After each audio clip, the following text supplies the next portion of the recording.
Hello, hello. Welcome, everybody, to the Sweaty Casuals podcast. We're up to episode 10 now, which is kind of crazy. We've taken the last couple of weeks off, as you may have noticed, or may have not, who cares.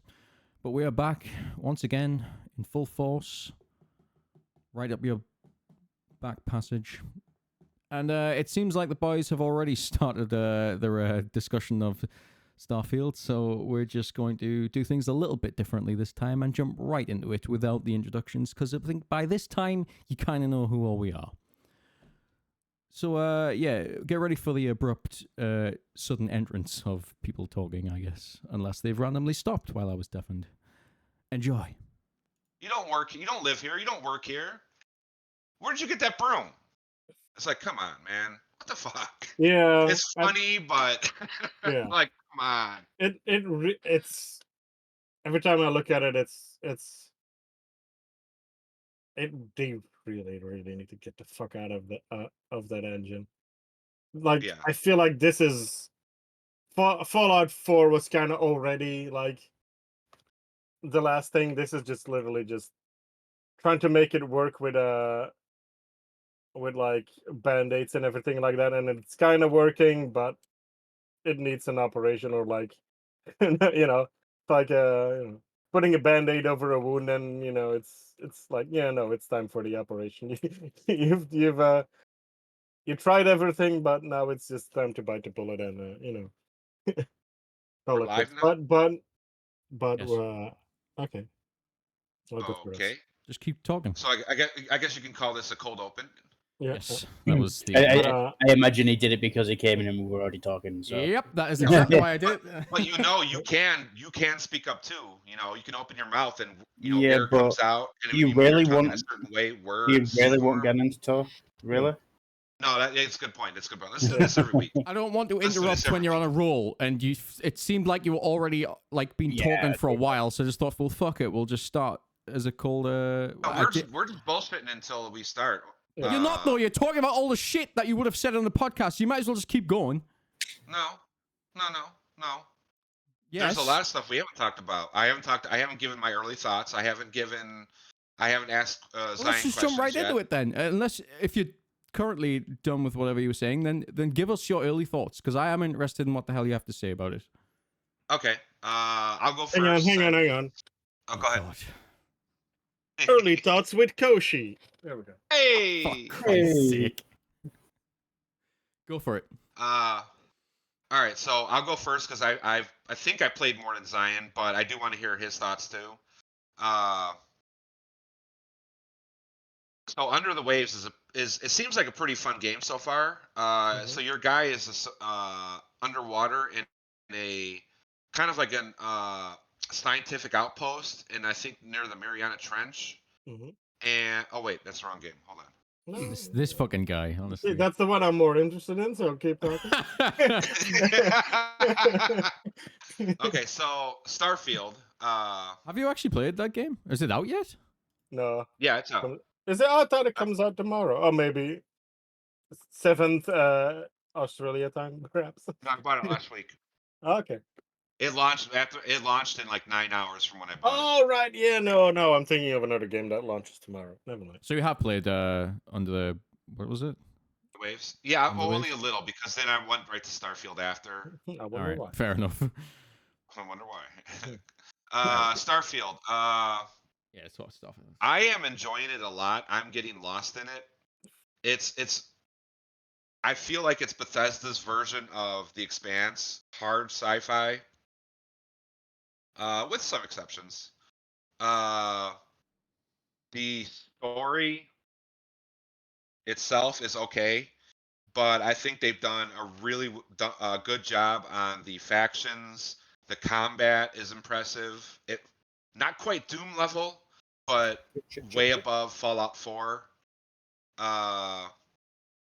It's expansive. I got I see what you lost did just there. doing. See what I said there? I got lost just going from one thing to another without doing shit all. It's a game where you can easily just lose 10 hours and not accomplished one fucking thing that you wanted to do or that you originally started out to do. This is what It's they're the masters of. it's I don't want to. I said it's expansive, but I wonder if it's too much game because it's taking me forever to get anywhere because I just keep getting it's sidetrack the game. That's literally what it is. It's so easy to okay, I'm gonna sit down, I'm gonna do this quest.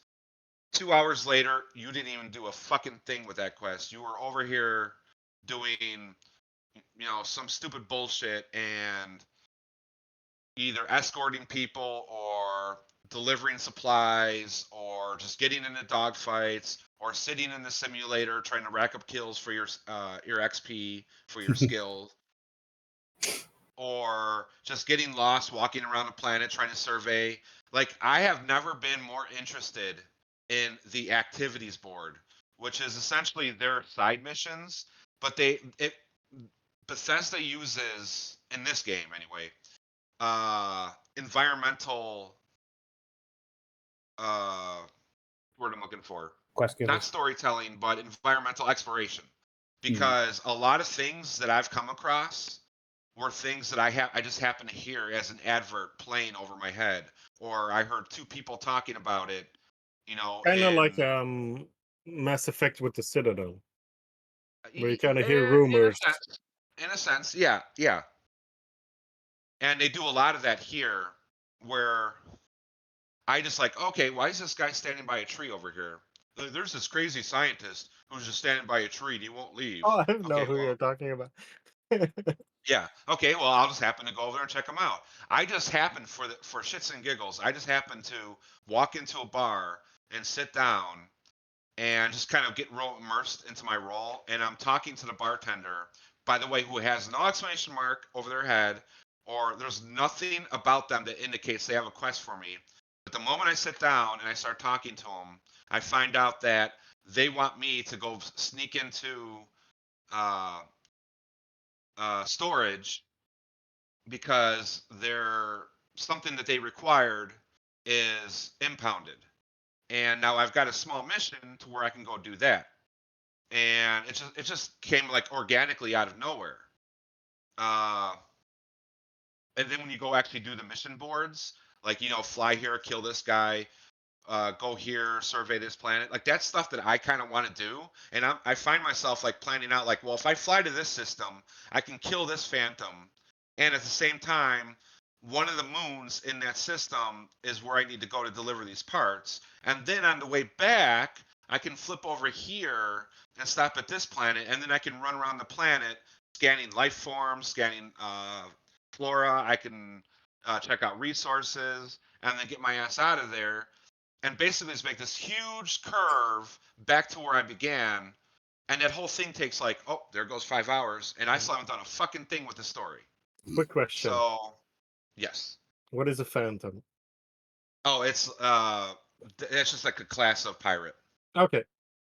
class of fighter, I think. Mhm. So I have been having a shit ton of fun. I've done a couple of quests, but mostly I've just been doing a lot of side quests. Although they say you should start the main story stuff first because that'll unlock a lot of stuff later for when you actually do side quests. But other than that, I've been having a blast. I don't think the early thoughts. I don't think it's a 10 as some reviewers gave it, but it's definitely Bethesda's best game to date so far, I believe, and that includes 76. Morrowind. Oh, okay. Yeah, and 76. uh, Zion, you've played a little of it starting last night. What did you think of it? Yeah, I've got about 10 hours in it now. I'm enjoying it. I've not done much of the story either, to be fair. I've done... To be fair. To be fair. The start of the story is one of those where it locks you into the mission, sort of. So it says, go here, do this, up to a certain point, and then, okay, now you can do what the fuck you want. I've done up to that point where it says, hey, thanks for doing the tutorial. Now free roam is available. But the next part of the mission is Koshi's doing the same quest line I'm currently doing, but I got it a different way than him. He overheard someone talking about the like I think he said he overheard like an advert on a billboard or something, and then went and did it. Whereas I got it from doing another mission, and I just had to talk to the guy that you do to start the faction quest as part of that mission. And he goes, "Hey, do you want to join up? It's really good benefits." So I was like, "Sure, why not?" And I'm now following that quest line because it's actually fun. It feels like a main story. It doesn't feel like a faction quest, which is bizarre, but Bethesda's quest chains have always been a bit weird sometimes with the factions. True. But yeah, overall fun. I've not really done much else other than just follow this quest line, to be honest, because I want to know where it's going. Because it seems it involves what is this game's equivalent of death claws.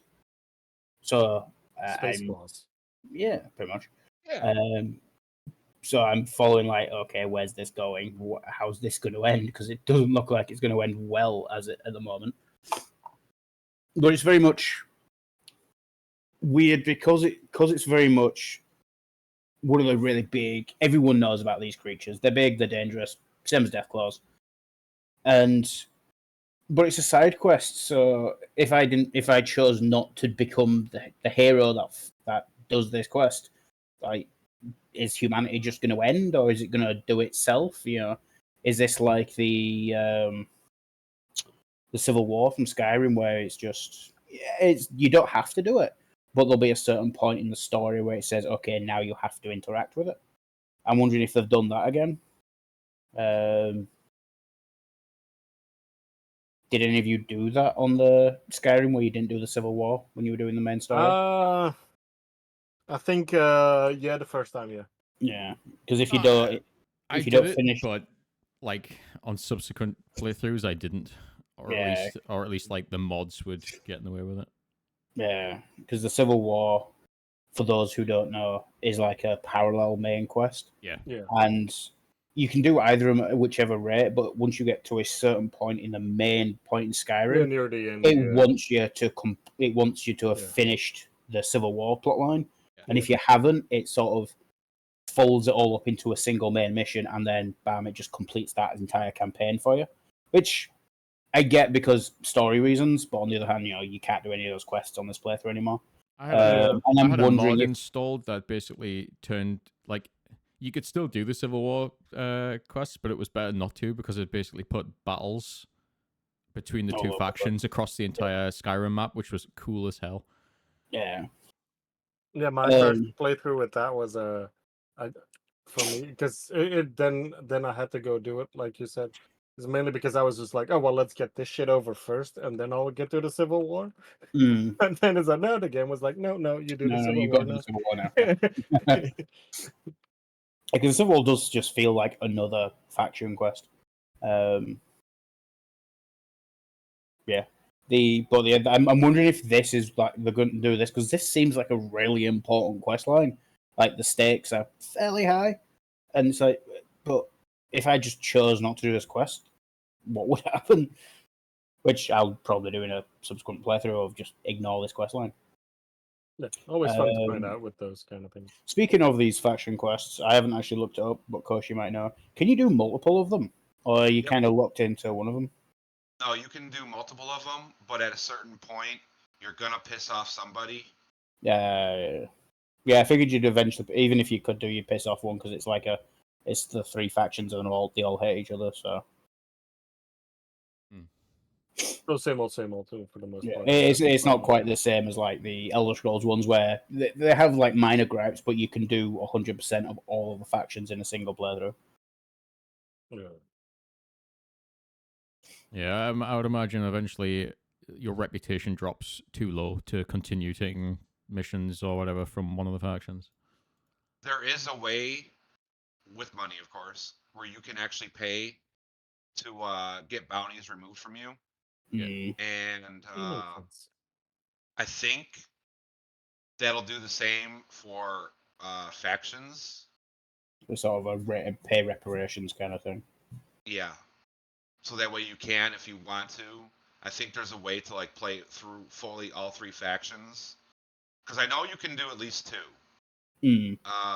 But like somewhere along the line, when you're doing one faction, it's gonna do something that pisses off another faction, and before you know it, you're like the ultimate evil bad guy for that faction. And if you try to do any of their missions, it's gonna be like shoot on sight. So, but that is also another reason why they put New Game Plus in. Yeah. So That's you have already like in. Oh, that's impressive. Yeah, it's New Game Plus. It gives you there's a few incentives to do it, where they give you a couple of little different things here and there. Nothing groundbreaking, but Yeah. just a reason to replay it again if you want. And Yeah. then you can also check out some of the content you might have missed by siding with one faction over another. It's usually, at least from memory, with I think Skyrim and Fallout, didn't they introduce that later? Yeah, they introduced it in one of the expansions. Oh, good for them that it's in that. Well, good for you, I guess, as well that it's in that. I don't know if I'll do it. If I actually what I'll probably do is play through fully vanilla, and then play it again New with Game mods. Plus will be modded. Yeah, that's exactly what I was thinking when I heard that there would be New Game Plus in.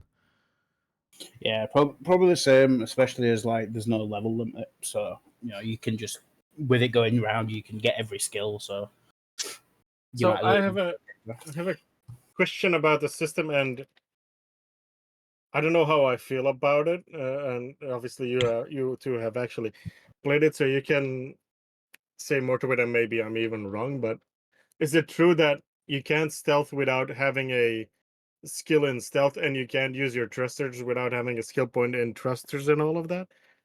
Or is that just bullshit? Thrusters, I believe, is true. Yes, you need a skill for that. I don't know about stealth though. Maybe. So, they have the way the skills work in the game. You have let's take thruster for example. You can't really use a thruster in your backpack until you take a skill point in that, and then what that does is that unlocks 4 locked upgrades, if you will. You get the first one when you buy that skill, and then you can go further into that by spending 3 more skill points to unlock each level of that skill. Level 2 of that skill, level 3, level 4.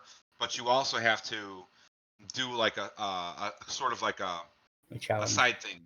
Yeah, like a challenge. For example, thrusters. If you start the game without thrusters, then you have to buy that skill. Otherwise, you can put a thruster in your backpack or on your back. I mean, but you can't actually use it. Then you put a skill into that, and what happens is you now to unlock part or level 2. So like level 1, which comes automatically with the skill unlock, you use 10% less thrust.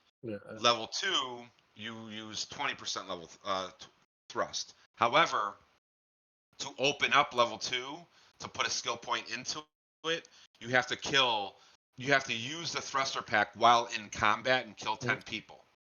So it's kind of stuff like that. No, but I thought the thruster was for the ship. Oh, that one. There's a couple of the ship mechanics that are locked behind the same. Well, yeah, that's also like the same thing, because that will work the same. So does stealth. Now, here's the thing: if you know you're going to be doing a lot of ship combat, like the thruster that Funky's talking about, or you know you're going to be doing a lot of combat in person, and you want the thruster unlocked right away, like I was talking about, what you can do when you start to make your character, you can choose a type of personality that will already unlock thrusters for you. So I chose Bounty Hunter, so I already have thrusters unlocked. However, I cannot use that level 1 unlock where I use 10% less thrust. Yeah. But I can use thrusters right off the bat. So I'm like level 0, but I can use thrusters. Yeah. Same So much, thing with what yeah. Funky's talking about. If you want to, if you know you're going to be using your ship stuff a lot, especially early game, you can choose something that will give you that already to, right off the bat, and then you have access to that the moment you get your ship. Yeah. And there's a thing about this that I'm leading to. Same Yeah. thing with stealth. Like you can stealth, but you're kind of bad at it. But Oh, if you okay. unlock the skill, you start getting better. Because I People heard are you saying, just couldn't. Period. yeah, You you can, but really, it's really bad. Like it's yeah, really bad. you might as well not. Is Yeah. basically, Yeah. but you can That's do a it. shame because I feel like have a base minimum of like if it's out of 10, have like if you don't have the skill, you have a stealth of like 1 or 2, and then you can like up it towards the rest with the I skills. think But, equivalent on that scale would be if the skill starts at 10 when you buy the point, then you're at 1 without the point. So like you can do it, but as there's soon no as real you point. Yeah. if they're looking at you, they're gonna see you. You're Yeah. only really gonna pull off a stealth if they're looking the other way and you walk slowly and carefully and don't accidentally breathe. Yeah. Yeah. But then again, the alternative to that is if you know you're going to be doing a stealth build, you can take stealth right off the bat when you create your Yeah. character. I'm just thinking more of like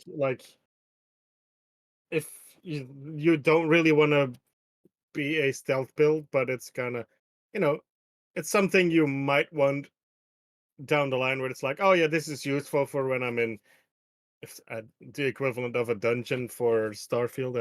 I don't exactly know. I'm assuming a star base or something like that, where you kind of want a little bit of stealth, but you don't want to invest Yeah. your big points like you want to go for health or whatever first. Yeah. No, I get that. Yeah, there's a trade-off there, but here's the thing: the way that I've seen this in ACG's review, and I saw this in a couple other reviews like Game Ranks and who was the other one I saw? Some guy who 100%ed it already. This fucking crazy ass guy 100%ed it like 3 days after it came out. I forget his name, but he's starting to come up. Let me see if I can find it real quick. You guys might actually know him. I don't watch him, but I've seen his name come up a lot. Well, as I'm looking for it, the thing I saw from all three of them, and something that I've been seeing actually quite a bit. I'm trying to see if I can find his name real quick. And I'm asking because my main reaction is I don't like that entirely. Well, not fully, but I'm not really 100% sold on my own opinion on it. So I'm just asking. From No, what I I've get that. seen, there's only a few skills that are like you can't use this mechanic unless you buy the skill point, like 4 or 5, and it's very much you can live without them. It's just like the boost is for the jump pack, which is what Gosh was talking about. Is double jump, basically, Yeah, no, that one and is you fair. can get around without it. The ship one, there is the thruster, which makes you zoom faster, but if you're not going to be doing combat in your ship a lot, you don't need it because it's because you can just fast travel everywhere. There's also another thing you get with Bounty Hunter is subsystem targeting. So you can target the shields, engines, weapons, etc. You can't do that unless you've got the skill point. But again, unless you plan on doing a lot of ship Yeah, no, combat, that one you is need fair it. as well. And early on, yeah, your skill points are kind of important, but there have been times where I've had like 2 or 3 skill points stacked up because Okay, so it goes fast enough. because of the challenge thing. I've got a skill point before I've unlocked the challenge for the next level of health. For example, for upgrade the health skill, you just need to heal X amount of health. But if you don't take damage, then you can't heal that health, so you don't finish the challenge. So you have a skill point left over, so you throw that into another skill if you want. Yeah. So you get them. I don't think I've got any left now, but you do get them every now and again. And there's no level limit, and so you get infinite. You've got enough points to buy everything as long as you play. As long as you play long enough, like Yeah, no. That's fair. That's why I wanted to know if to kind of But yeah, form an opinion on they it. are all the ones I've seen are first tier skills, so you can just go, okay, I've got a skill point, bam, I can buy it. It's not. It works on the skill tree of spend four points in the space tree, and it unlocks tier 2 space skills, that sort of thing. But as far as I've seen, all the mechanical ones are tier 1. You can just buy straight away. Oh, okay. Yeah. Yeah. No. That's good. The guy I was looking for, by the way, was Mortismal Gaming. Never heard of it. No. Yeah, I never heard of him until Starfield. Mm-mm. But anyway, the thing that I heard from these three, and parroted quite a bit from online in the forums, same, is that the game really, really, really begins to take off and becomes more of an epic experience. And I don't want to sound like clickbait there when I say epic, but when you've played it and gotten into it like quite a few hours, I've heard people saying like the Once first you've like 10 yeah. hours, it's just a generic basic shooter. I guess But once you you've nailed start down your unlocking, build kind of thingy. yeah, once you start nailing down your build, you start unlocking skills, the game almost does a complete 180 and it becomes something completely different. And it's like running Baldur's Gate 3 with a fighter who only uses a single sword and a single attack only through the game.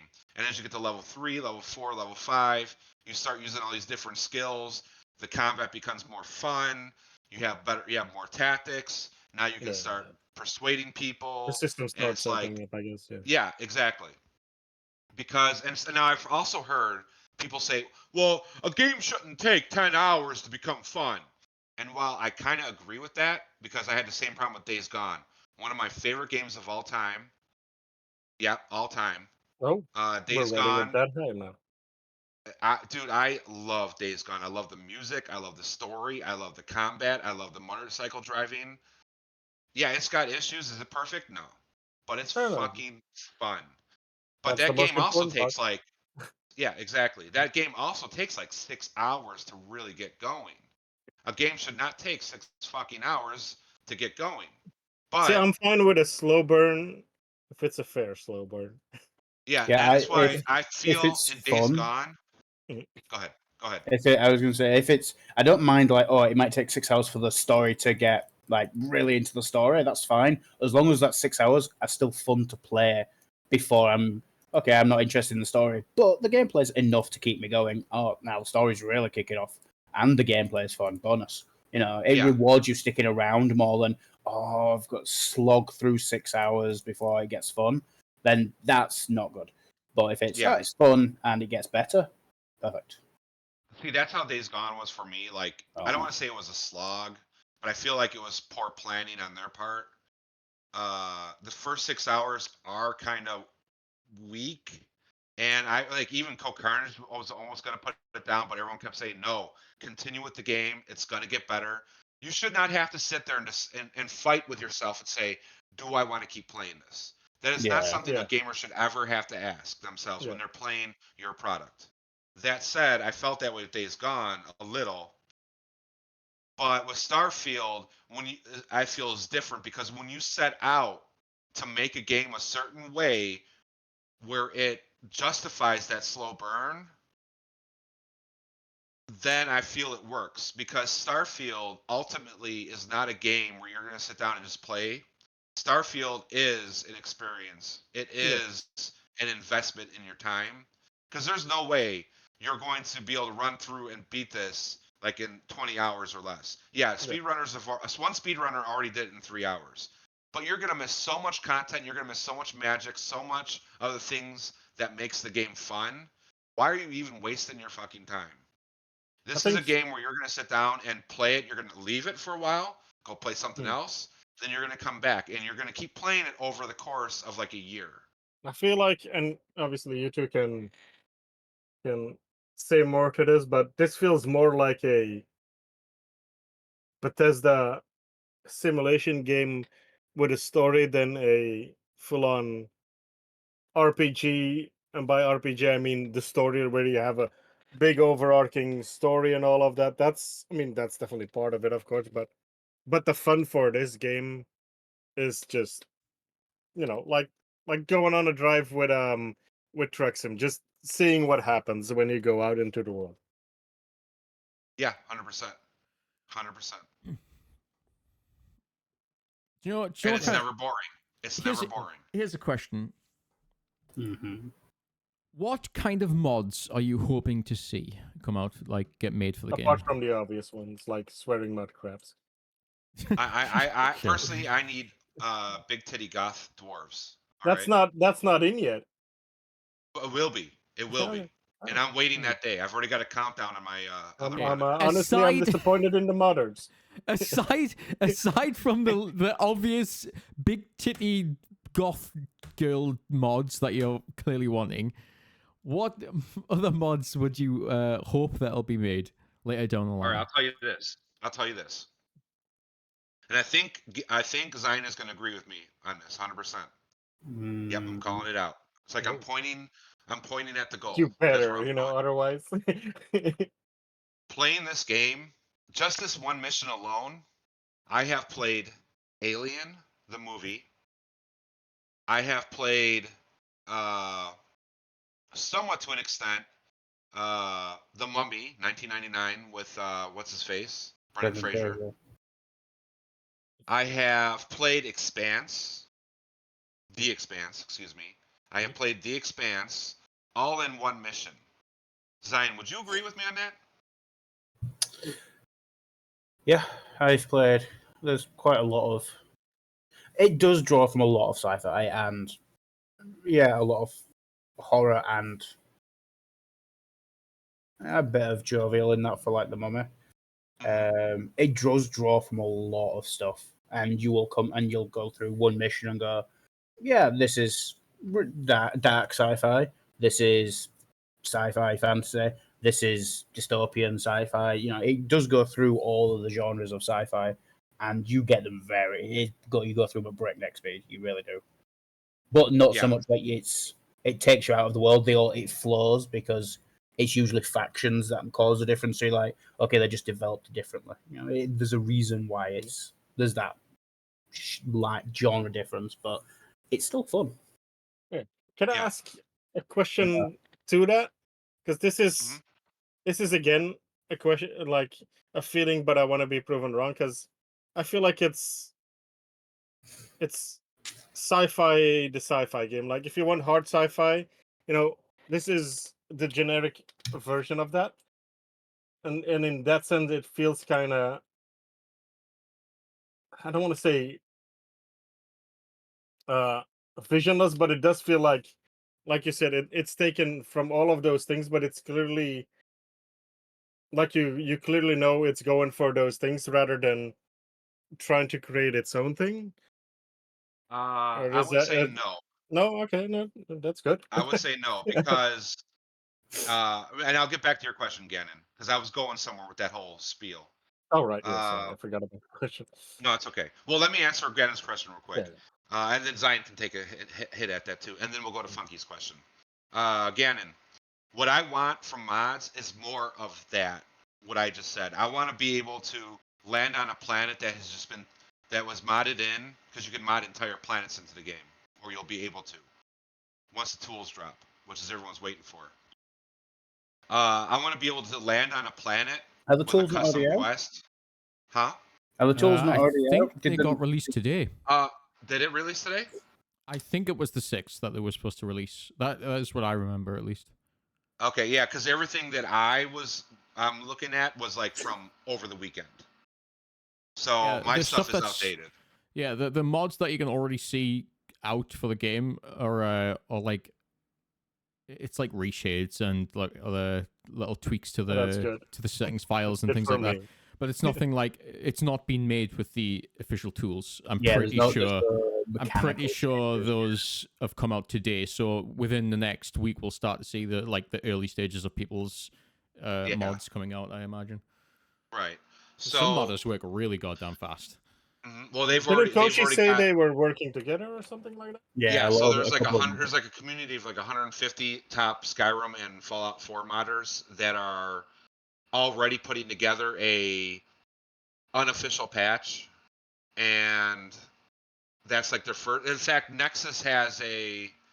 Let me go to it real quick. Where's their news? No, not images.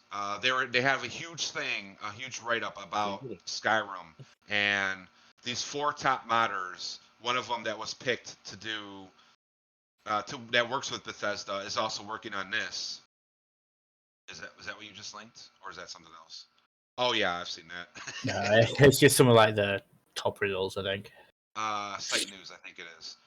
I'm just gonna take a quick look. I'm not gonna delve too much into this, but yeah, they're already like. Okay, Second one makes perfect sense, especially with the what is it, the adorable fan or something like that, or do you? Yeah, there's the. Oh god, that guy is The dog in so. front. Did you take that? Zion? Yeah, Did you I take did. the dog? I did. Just for the fun. I had to when I knew it was in there. I had to. I'm pretty sure it sounds. I haven't looked, but it sounds like it's the same fucking voice actor doing Oh the no, exact he is. same He voice. is. He It is. is. Yeah. Is it? Yeah. Yes. I was like, Jesus. I never knew Yeah, he I was that can't- popular. that guy is like- wonderful. Oh, And I just know one day I'm gonna wake up with no skin on my body. He's wearing it. I walked out of a space station and he's just on my ship. He didn't come out with me. And like you walk past them and they have a bit of dialogue. Like they'll say it as you're walking past, and he goes, "I'm currently like compiling a list of the galaxy's greatest starfighters. It's currently your name 5,000 times." I like that you can bribe him to pay you for his worship of you. Yeah, you can. There was one where I had just jumped into space, and he's like, "How does it feel to be among your family with all the other celestial beings in this galaxy?" I'm like, dude, come on. He's really over the top. I love it. Yeah, I do too. I love him. But no, I want to see more of that, Ganon. I want to see more. I want to be able to land on a planet that is just infested with like spooky, scary alien stuff. I want to see all the different types I of think there stories. might be one just story wise, but I would like to see an actual, modded planet because they have said that modded planets is a thing that they've allowed the engine to have. Everything is moddable apparently. Like there's very little locked behind hardwiring. And how about modding more things in for the procedural generated stuff? Because that's one of the quote unquote big negatives that I've heard and everybody was somewhat expecting, is that they feel empty-ish, like so modding things in there would be kind of the worlds are really worth it. A lot of the worlds are kind of barren, to be fair, if you go out and out. But and I think at least a couple of worlds probably should be far more densely built up. But some of them are fine because like one world that I'm like the one I'm currently sat on is just literally it's a scrap world. It's full of scrap. At some point it's like you can't expect every single world you come across to be like built up into a metropolis. Like the further out you get from the core worlds, you will find just barren places that have like nothing but an outpost on, because that is how it would be in reality. You would only have like a couple of built up worlds, and others would just be an outpost or a fort or something. Like it would just be one or two a couple of sparsely outposts, which a lot of the worlds are. And then you just go out and you can put I think they've done it partially because there's a lot of worlds, so populating all of those worlds would take a lot of resources. And not only for the dev team, but for your system to simulate them all. And two, the game's designed for you to have outposts, so it's a shit ton of space for you to populate the area to play around in. Yeah, that's fair. Because you can have more than one, as far as I'm aware, so you can just keep dumping outposts down. That's the first thing I want to see is more storytelling stuff. Zion, what do you want to see mod wise? Apart from furries, of course. Yeah, I want to see like say a planet of fox girls. A planet of furries where at the end of the campaign it's just exterminators on that planet. Somebody's gonna make that. I guarantee you someone's gonna make that. That's the thing. That's something overhaul mods. I'm a big fan of overhaul mods. Like completely. And this game, because of they've made it so moddable, someone is going to do a Warhammer 40k mod, and if they do it right, I'm going to be playing nothing but that mod. I don't know care what? what other, but if things like that, like overhauls or new ships, obviously new worlds were great. Entire quest lines, not just go talk to this guy, this guy, this guy, and this guy on this world, but entire like a new faction with an entire new quest Space line. Federation or something. Yeah, like entire star systems and planets and factions thrown in. If not, like I say, entire overhaul. It's just reworks everything. You can't play the campaign anymore. It's got its own.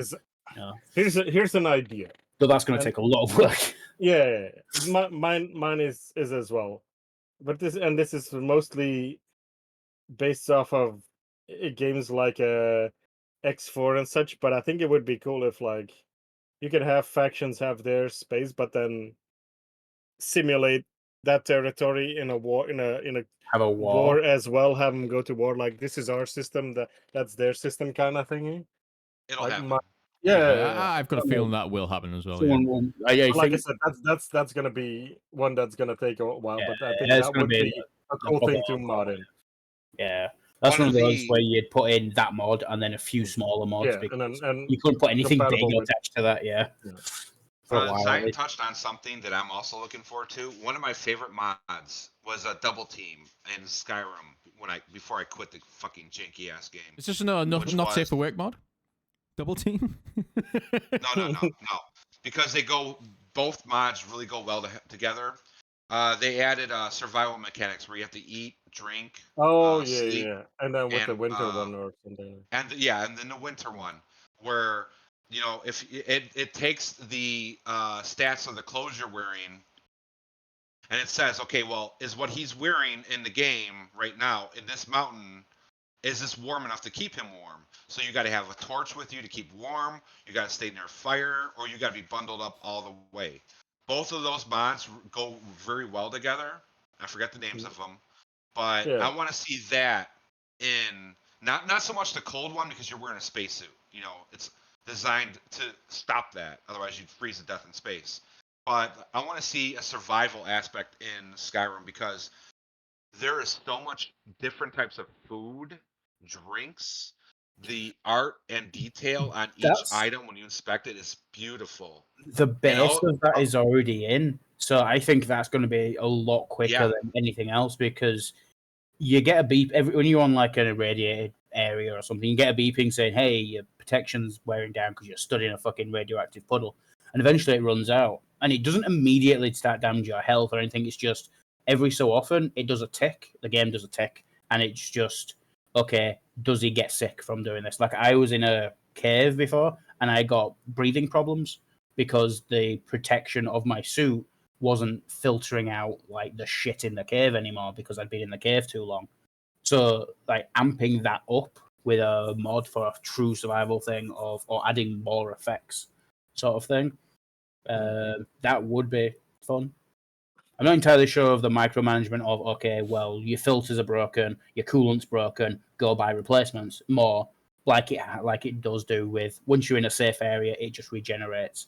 But any injury you've got, like my coughing, I had to actually drink medication for. But the actual damage to my suit was just repaired because it's an energy field sort of thing. I did like the survival thing in Fallout with some mods because I think it was, for my taste at least, with Fallout 4, it was in some aspects a bit too far, and then in other ones not far enough. So I kind of had to tweak it, and I think mods for that survival aspect stuff and everything like that would be kind of fun. There's two main mods I want to see. One of them being kind of similar to what Koshi was wanting with the horror elements, because I love the concepts of sci-fi horror, like the flood in Halo, for example. There's going to be flood. There's going to be fucking necromorphs. There's going to be everything in this thing when people get going. But whereas Koshi wants it to be on a planet, I would like it to be where you come across derelict ships that you can board, and but they're like big ships, so you go through in the dark, and there's like horror things to shoot at.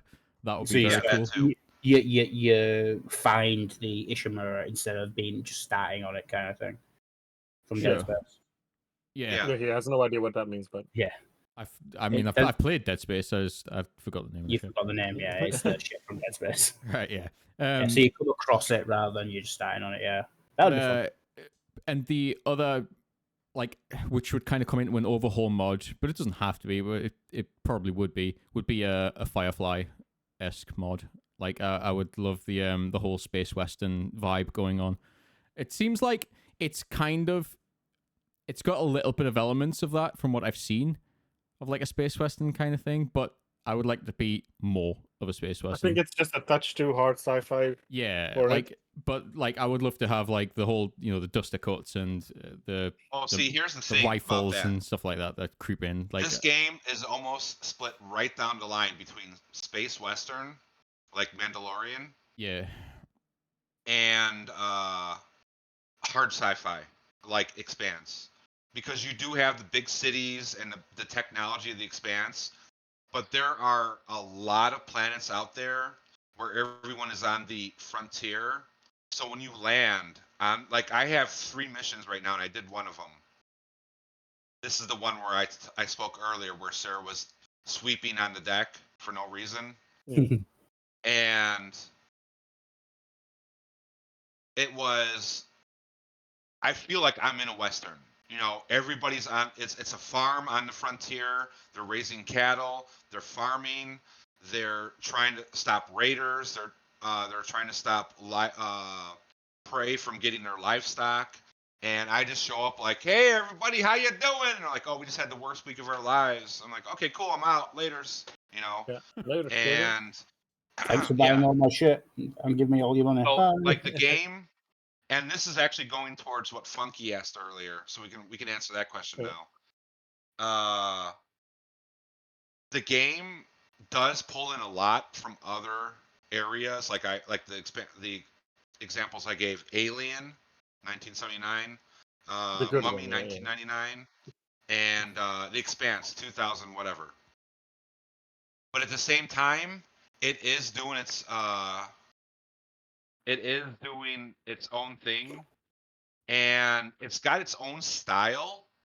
Like, the spaceships are beautiful. Just looking at your bed on your ship, the shelving around it, the little computers next to it, everything's got its own little style that reminisces sort of like Alien or some other like old 60s or 70s sci-fi, but at the same time has its own, just enough of a spin on it to make it its own. And although it's subtle, it's fucking beautiful to look at. That's where obviously you would know, but I kind of feel, and maybe it's because I have looked at a lot of like art for sci-fi tabletops and everything, where you go, it looks like this, but a lot of the ships and the weapons just feel like a hard sci-fi Pinterest search to me. But that's why and this is more to explain the point than that's why I feel like it's a bit less, lacks a little bit of, I guess, flavor, its own flavor to it. yeah, but But at the same time, it's like, I get what you're trying to say, but there isn't exactly many games that do that.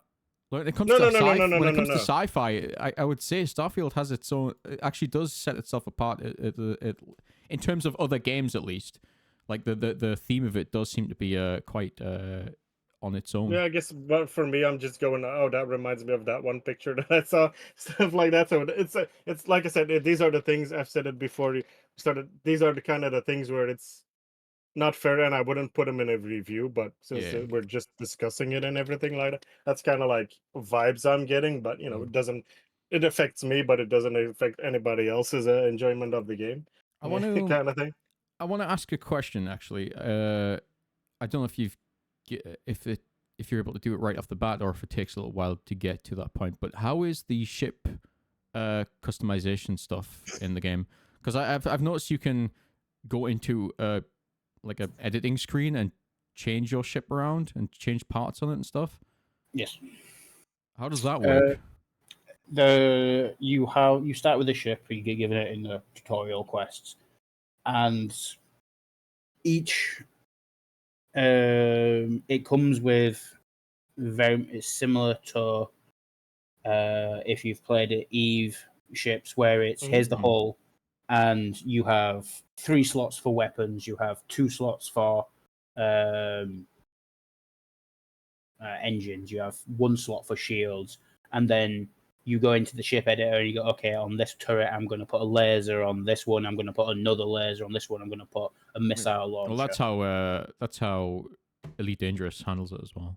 Yeah, it's that sort of thing of like these hard points, hard points and Elite Dangerous, isn't it? Yeah, it's that sort of deal of this hull can take this, that has this many hard points for these kinds of equipment, and then you can level it up. Well, not level up, but you can upgrade it to other bits of hardware as you go through, and as you do certain quests in factions, like the UC one, you get told at a certain point of, hey, you've done good, we like you. You now have access to some of our faction equipment and ships.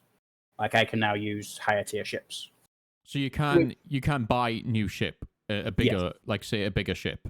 Yes, and as far as I know, where you can have multiple ships, but I don't think you can command them all at the same time. You just command one and have the others start as. I guess it's kind of the same as the fancy outposts. looking cargo pods, and outposts, So you can't build a fleet basically, which is a shame. But I kind of understand that there's limitations in the engine that'll probably. I mean, Gemini War 3. So the piloting skill that I've just opened it says for rank 3 and 4 is you gain the ability to pilot class B and C ships, which I assume are just big fucking ships, compared to whatever the fuck you're driving, which I assume is just A class, which is small, I'm guessing. So this again, it's linked to a skill to unlock the really big ships, but you'll be able. The tech, I think, seems to unlock from. Let's have a look at a few of these other. Yeah, so the ones to do with like shields is just shields are bigger, take less damage, beams do more damage, blah blah blah. So yeah, you can unlock bigger ships, but I think all the tech itself might be linked to actual factions. Right.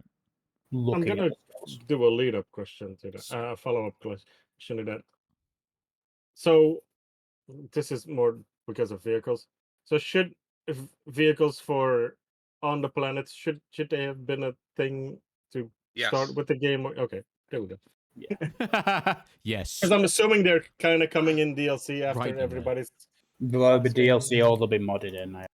Yeah, or modded in, Because and that's basically for the same issue we had earlier. There is a lot of wasteland, and you can put an outpost there, or you can sit and mine and do your scanning and your mining, but it's still a wasteland of you walking from A to B to discover the thing on the other side of the planet, so that you can fast travel to it next time. But having some sort of hovercraft to start with, so you can just skim across the surface would have been nice. Because I think this is for the main planets, but I don't know if this is the case with randomly generated on all of those planets, because is it for them as well, where you kind of pick a certain spot, like you can't go, I want to land here, and you'll get a loading screen for the planet, but you land there, you kind of gotta pick a port, for lack of better term. Is it the same with the procedurally generated and the, I guess, just empty quote unquote planets as well? Or is that just for the main ones? Most planets have something, and you can land at an outpost somewhere, but you can right click on the planet and see if, and it's not always, but sometimes that is viable for you to land it just in the middle of fucking nowhere if you want to. It's not always viable because I've right clicked by accident. Sometimes it says this is not a valid landing spot. However, that's because there's something there I'm not discovered. Or whether it's just you have to do it within a certain range of an actual point of interest. I don't know. But it's not 100% coverage, but you can land not on a spaceport if you don't want. Okay, no, that's good. That's good. Because I wasn't like there wasn't even I just like was wondering literally like, is that everywhere or is that just because if you were like, oh, this is a nice spot, but then the place where you gotta land is like 5 days away from the nice spot that you saw, and you gotta walk there, that would kind of suck. You know, I'll thinking about tell you it. this. Hold on, thinking Go ahead. about it. I think it's maybe a good thing that there's no vehicles on the planets because then we don't have to hear Koshi go, "Now this is pod racing" every time he jumps into one. Yeah, but it's Well, single player, so we wouldn't. yeah. He would call us up. He would call us up and tell us exactly that But he's just don't that he's answer them. fucking. Well, I would do that too. But here's the thing. Yeah, Okay, he has so a I point. went. So I made a beeline to Earth to find out what the fuck is going on with Earth. Right? Okay. It's a dead planet. I know now. I know now. But at the Yeah. time I didn't. It's a dead planet. What the hell happened to Earth? All the oceans are dried up. It's basically just one wasteland. It's a desert of either frozen ice or sand. And when I landed, I saw 900 plus kilometers away, an unknown. Well, let's go find out what it is. What did I do? Walk my happy ass from my ship all the way across the map in just this one section. And meanwhile, remember, you can do the entire planet, but I'm just doing this one particular section of the planet, this one little map. Yeah. I walk my ass 5 minutes in one direction, don't even finish the map, and I get to it, and you know what it is? Cave. It's a treasure chest. No, it's a bunch of fucking ice. Oh well, hey, there you go. There Maybe you there's a loot box in the ice. You just Yeah. didn't search Well, hard enough. there were piles of rocks that you can search and get like 7 uranium or 7 Could or you nuke the 15 planet and melt the ice iron. caps to find out? But that's all there was. Yeah, It was that's basically just a cache of resources.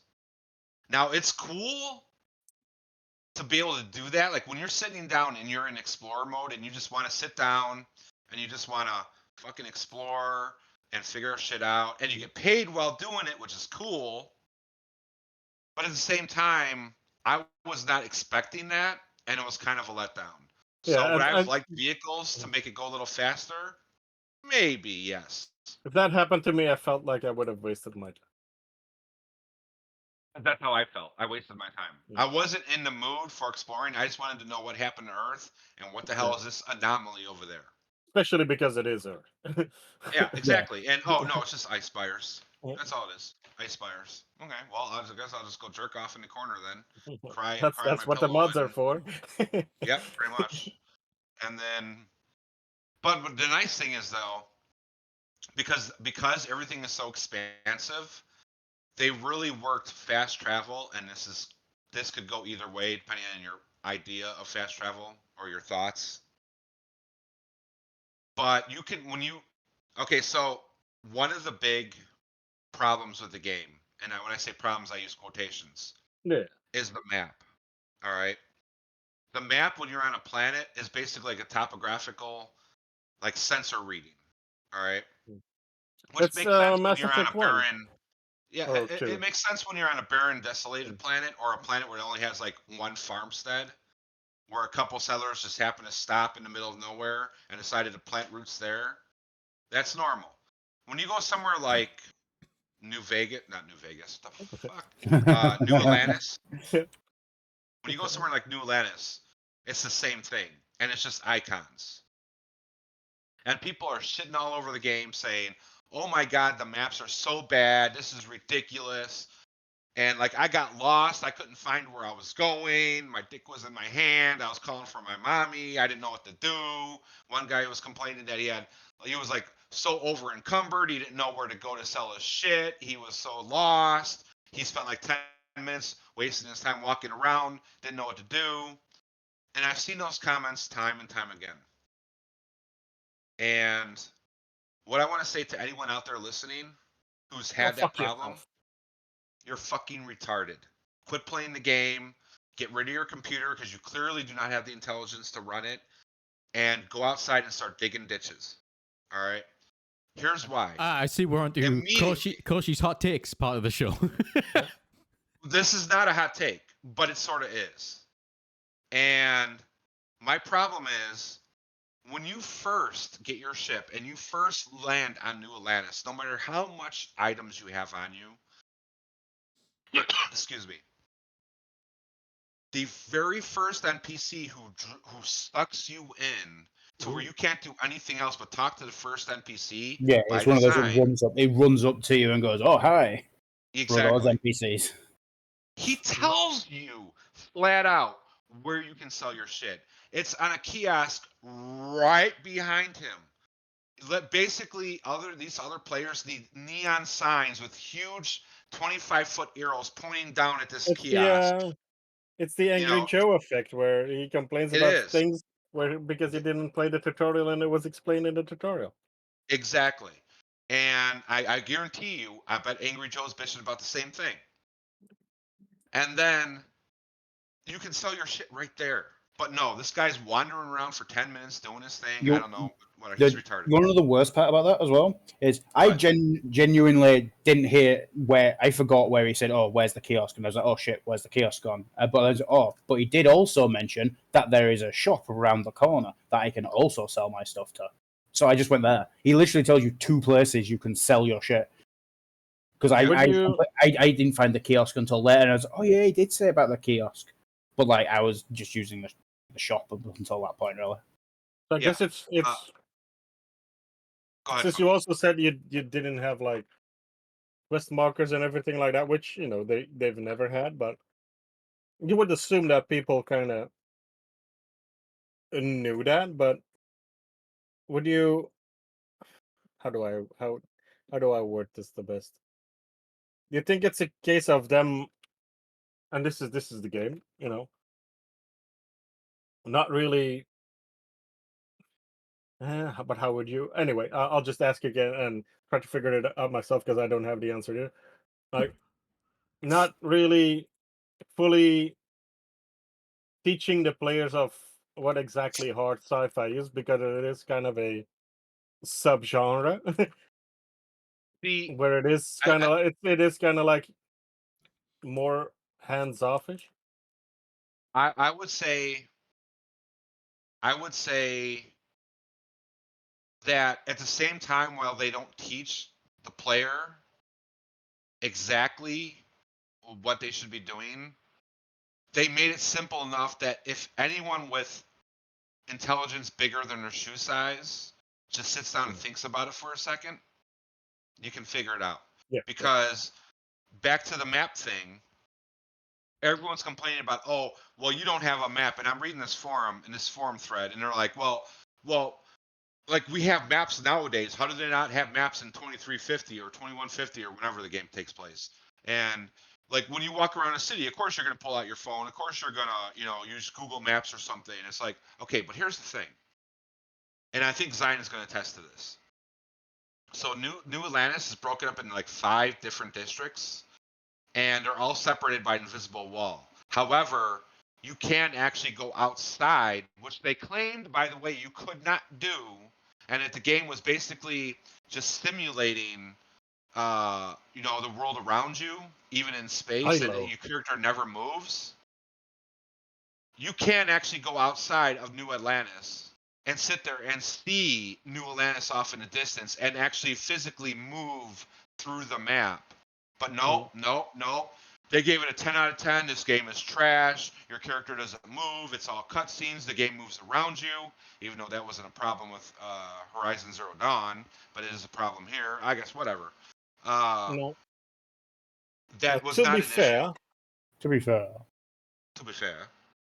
you did mention that you did have some issues with the map yourself. I did, but not this particular thing. Okay. Okay. And I'll explain that. I'll That's explain why why I'm kind of why it's different. asking it more to tie it into. Yeah, You can explain yeah, that no, again. no, I get it though. I'll explain the difference why. And I think again, Zion is going to attest to this. Uh, the landing zone where you actually plant your ship in New Atlantis, for example, is a big area, but there's only, other than things to like just see and take in, like the scenery, there's only like really 4 or 5 POIs, points of interest. Mm. If you can't memorize that, you probably are not old enough to be playing this game.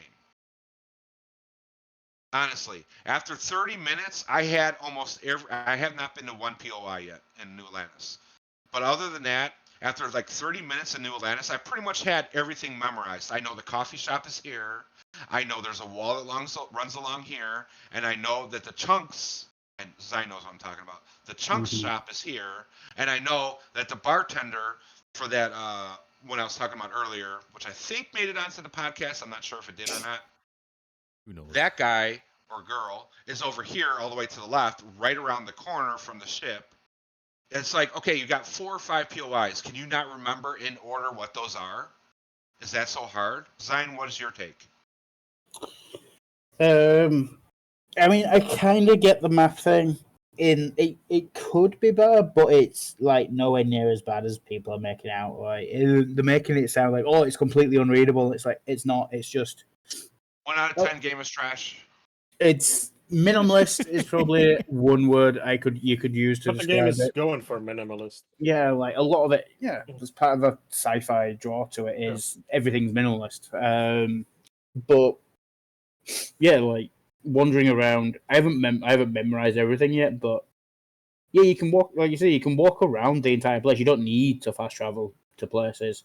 In fact, with a lot of them, you have to walk there first before you can fast travel.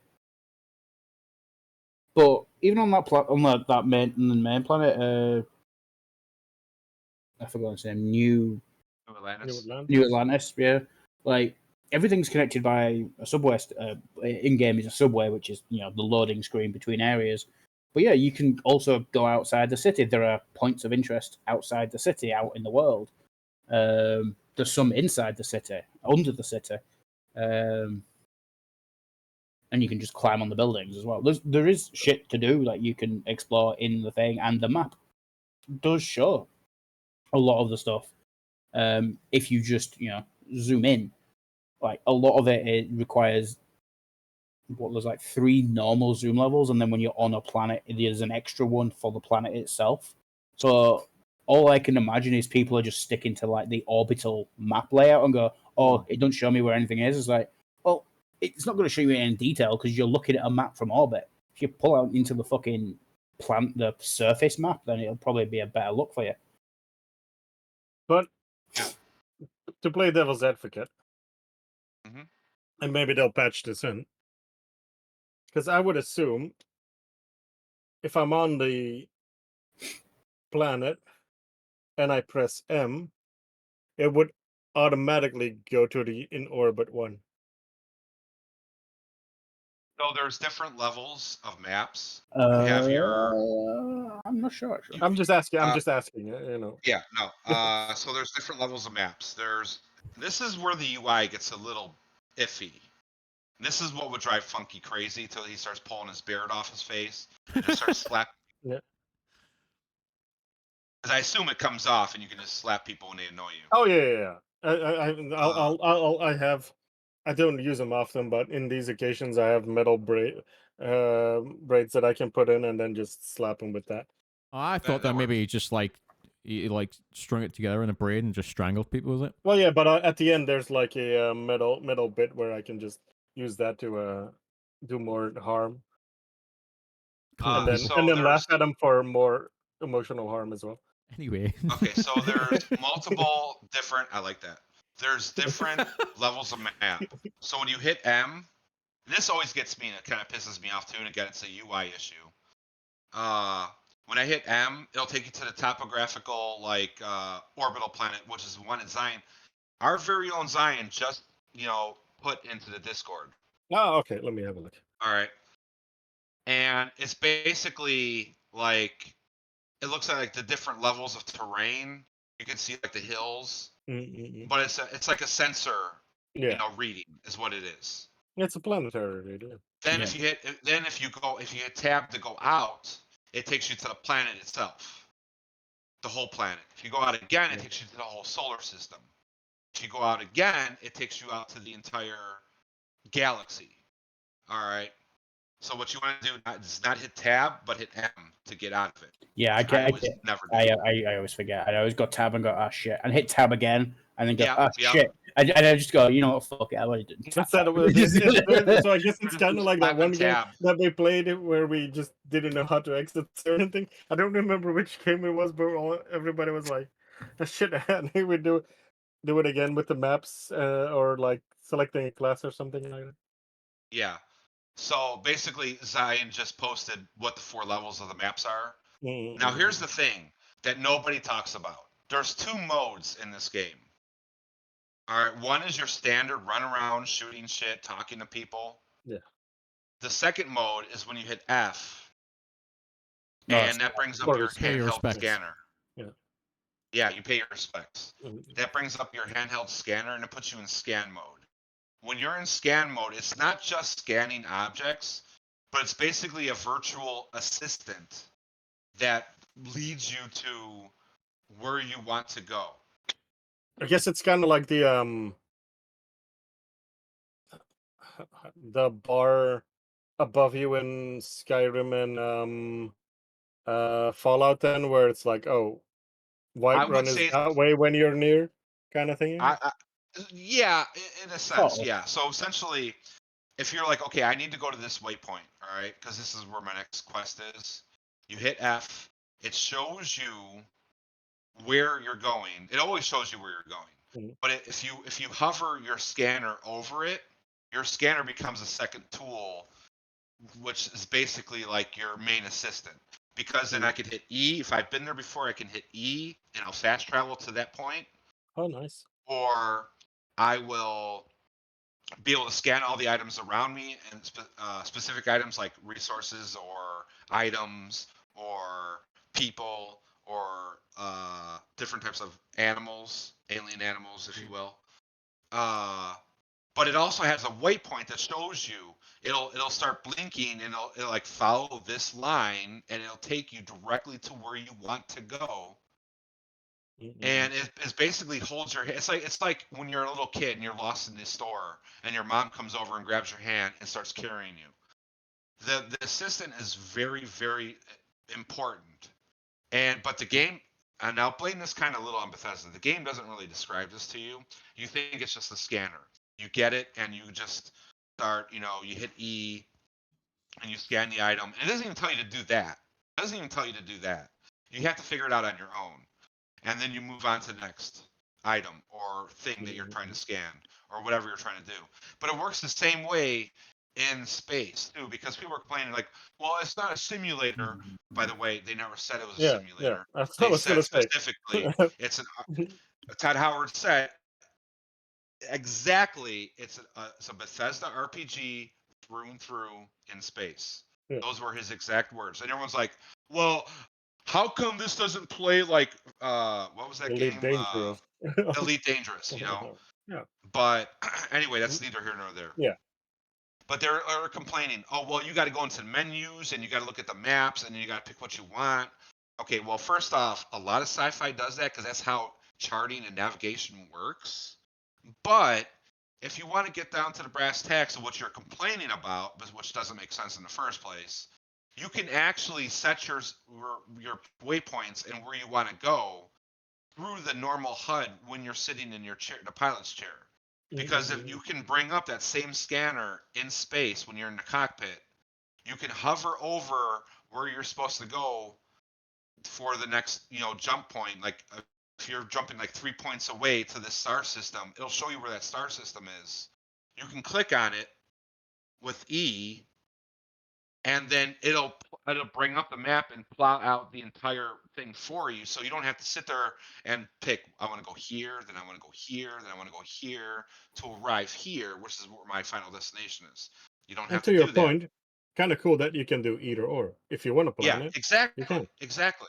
You can do either, but according to these people on the internet, no, you can't do that. It does not exist, even though I've been doing it. But again, I blame Bethesda on that because they don't explain that to you. Yeah. I just happened to hit E. I just happened to bring up the scanner when I was like slapping at my keyboard because I'm about to fucking die from like 3 pirates trying to kill me. Yeah. But my point It does is, feel like it could have been said yeah, better. it But could have still. been. But the game is extremely immersive and it will put you down on a city block like in Chicago, where you can just walk and explore things and memorize where they are, or you can pull out Google Maps and use Google Maps to find that one particular store. You've got to find that Bed Bath & Beyond. Where is it? Use Google Maps. It'll take you right to it. You can do both in the game, Mm. but the game doesn't really explain that.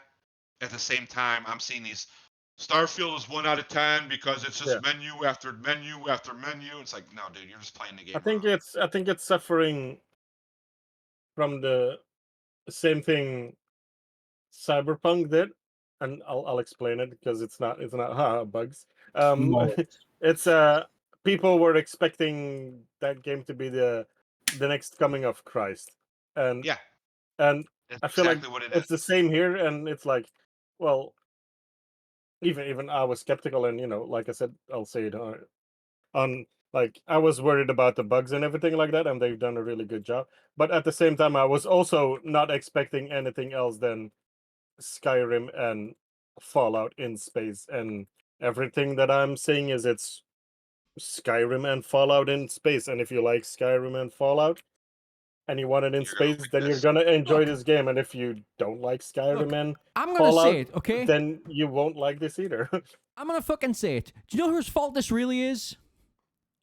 This is Star Phil Citizen's fault. Spencer's. This is Star Citizen's fault because they're still not fucking released their game. So everybody's waiting around for the goddamn perfect space game, and then Starfield comes along and everybody's judging it like it should be Starfield. That it should be Star Citizen. It's bullshit. Hurry up with this goddamn game. I'll be honest. I think most people playing this game, apart from the big ones that are actually, but just casual players, quote unquote, have totally forgotten Star Citizen was a thing, if they even knew it to So, begin with. if you guys recall, over the last couple podcasts, actually, I've been saying it for a while, since June. Mm. People who are smart are going to temper their expectations, and they're going to look at this as what it is: Fallout 4 in space, or Fallout in space. Yeah. And what Funky said earlier, just a second ago, is 100% true. Everyone saw this as the second coming of Christ. They didn't temper their expectations. They saw this as Gannon just now said, the Star Citizen killer. And in a way, I feel it kind of is, because A, this one released, the other one did not. That alone should count for something. Yeah, But fair. because okay, I'm gonna pitch you a game where you can go in space, do missions, you can board ships, attack other NPCs. No Man's Sky. You have Okay, yeah, firefights. yeah. You have firefights. You Mhm. have different kinds of missions where you can go and deliver people or deliver supplies. You can explore planets. Which game did I just describe? No Eve Man's Sky Online. and Eve Online. I say that because I've been playing Eve recently, so I also just described Starfield and Star Citizen. yeah. So, although the one thing Star Citizen has over Starfield is that it's multiplayer. Better engine. Well, you could say that, but the engine is so goddamn old by now. And the engine I is thought, didn't they switch to? I guess I was right. I thought they switched to an Unreal one. No. Okay, They've okay, then upgraded it, but no. okay. Because I had zero interest when that game was still quote unquote on schedule. So I mean, If you I mean- download the game I right mean, now and start let's playing not it, let's not put it out of the equation though. I mean, they could they could just turn around tomorrow and go, we've decided to just completely start from scratch in Unreal 5 or whatever. Like, if you anything download could that happen game with Star right Citizen. now, if you download that game right now and start playing it, the engine looks like it's from 2012. no, fair. Like I said, I haven't been keeping up to date with it because I wasn't interested to begin with. Which Oh, I isn't which was. isn't inherently like But- a terrible thing. There's still engines being used, like old engines being used for games like Oh, to yeah, this yeah, day, yeah. and they're just added on or upgraded and to keep them. It's the Keep same them as the kind of up to Bethesda date. thing. It's just like time to move on, people. Like Yeah. you've gotten everything you can out of it, and now you're just like trying to make it work with rubber tape and with duct tape and rubbers and everything like that. It's just like Rubbers? like the elastic bands and everything like that. Rubber bands, yes. Yeah, rubber Oh, bands. not that's condoms. It's- Okay, no, got no, it. no, No, no. not- Yeah, it's we not call even we that. call them rubber band. It's not even that competent. Like the engine they took was an engine designed for single player games. It had zero network infrastructure built into it. And he went, Talking I Star want, Citizen, right? yeah.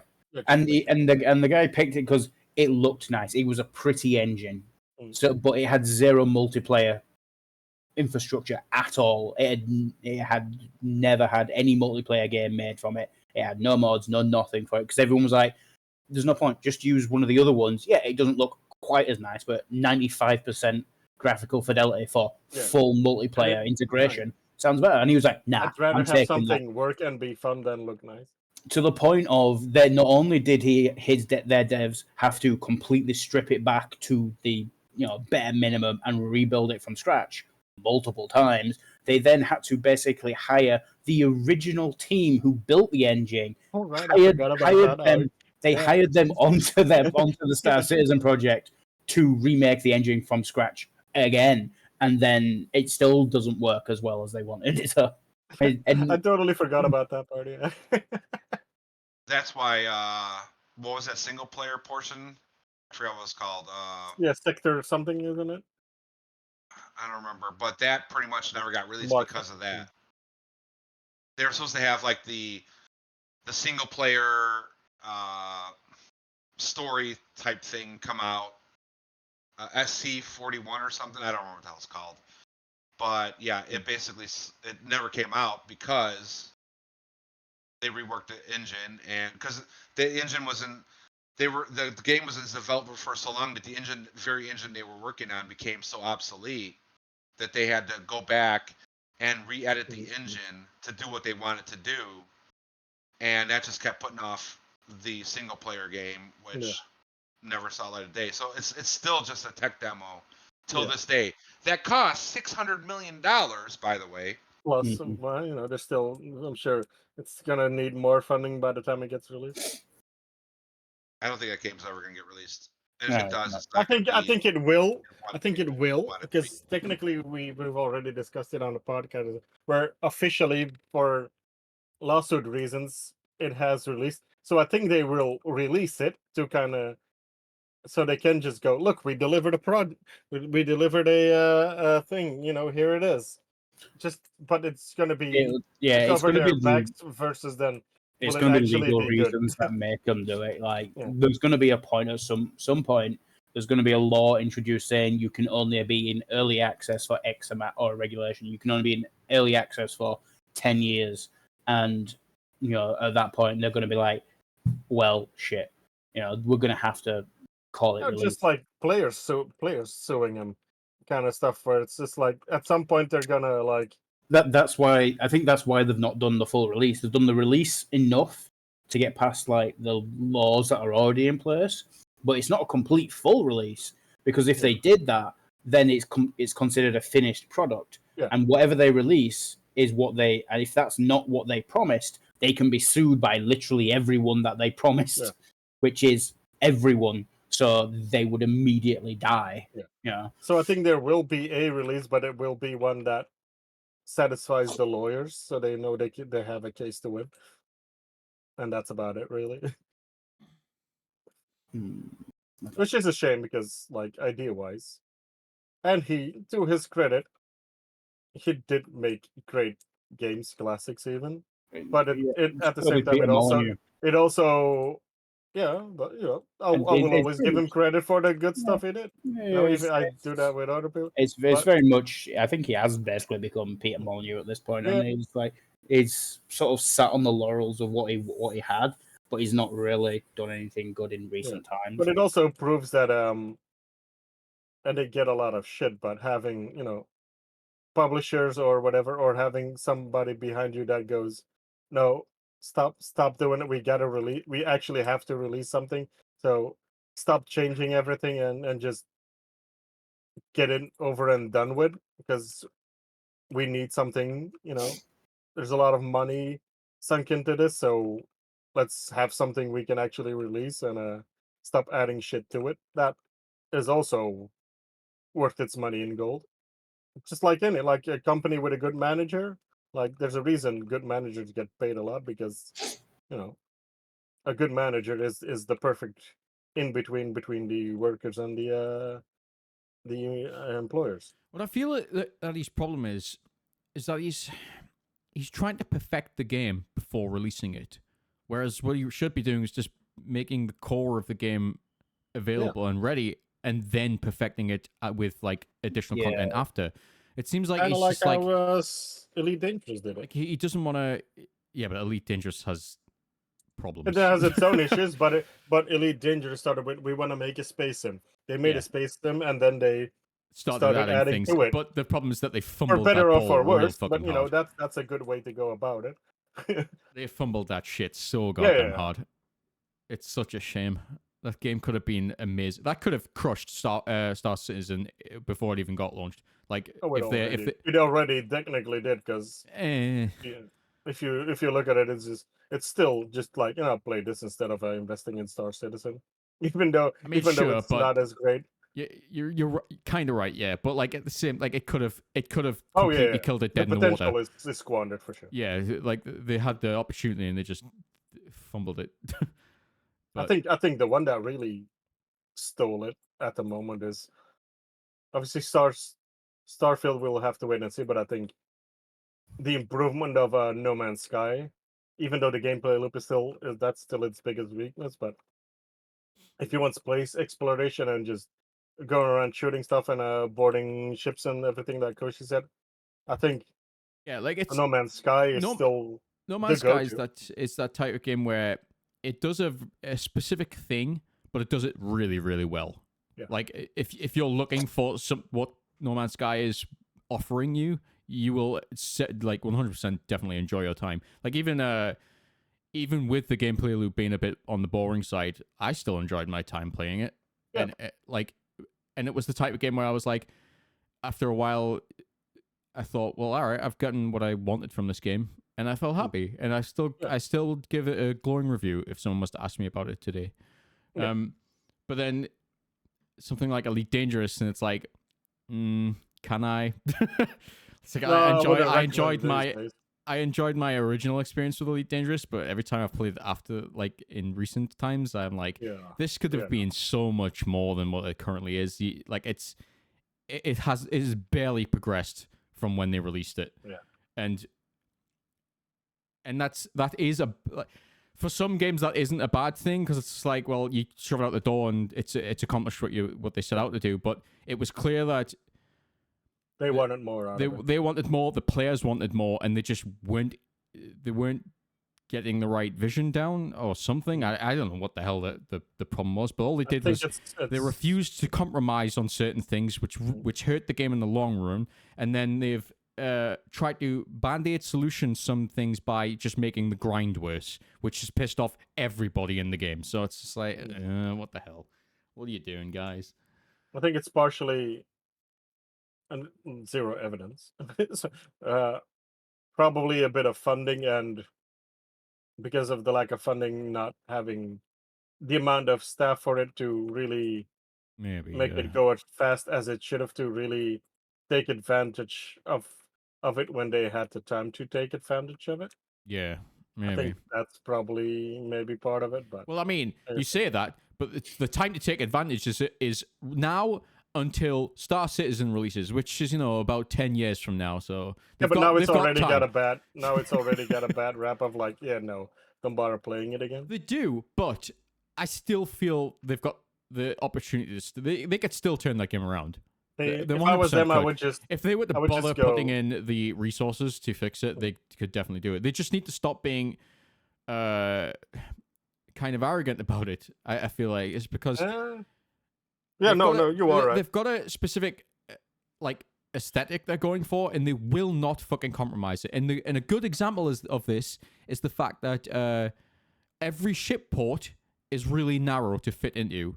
So it means that every ship has to be designed in a very kind of narrow way, which kind of limits ship designs. And it also means that one of the biggest issues is that you crash into the fucking ship ports all the time with the big ships through a lot of the time no fault of your own. Yeah. Some of the ships are literally like scraping the top and bottom as you come into them. The autopilot, therefore, is fucking is like a. It's like a flip of the coin on whether you're going in and getting blasted for accidentally hitting something or actually getting through. And all they have to do is widen the ports. And if they widen the ports, they not only allow people to get inside the fucking space stations easier, but they can then come up with more creative ship designs. But they, for some reason, for all of the years the game's been out, 100% fucking refuse to do it. And nobody understands why. There's no reason for it.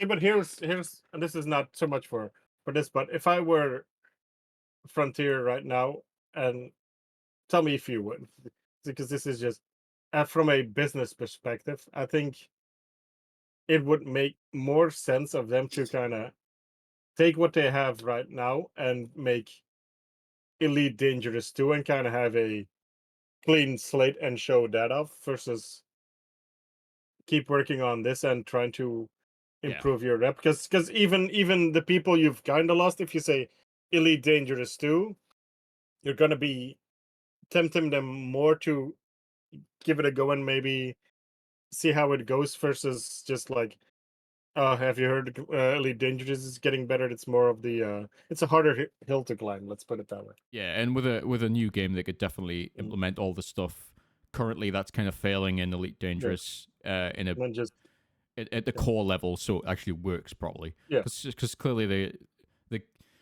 I feel like they've struggled a little bit with the first person combat stuff because the game engine just doesn't want to play nice with them. So they could definitely avoid that hurdle with releasing the game again. Yeah, and just clean up the code and everything like that from everything you've. Oh, no doubt they've got a shitload of like what is it, coding debt or whatever else. Yeah.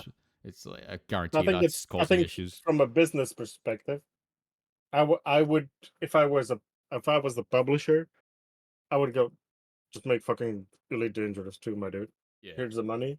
Yeah, but 100%. I think that I would agree with that. I definitely think they should start working on the next game, and therefore, I mean, even if they started working on the next game today, they probably could still release that shit before Star Citizen. So there's still like back once again to the they've got the opportunity. You still improve what you have to kind of get goodwill. Yeah. You know, because you need those people, but I think in general the audience, it's going to be easier to convince people to try out Elite Dangerous 2 than coming back to Elite Dangerous just in general. And because they've added so much grinding into the game, they could also do the whole, like, if you get the next Elite Dangerous, we'll allow you to bring across some of your progress. So bring across your ships or whatever and into the new game. So that the original player base isn't like sitting feeling left out.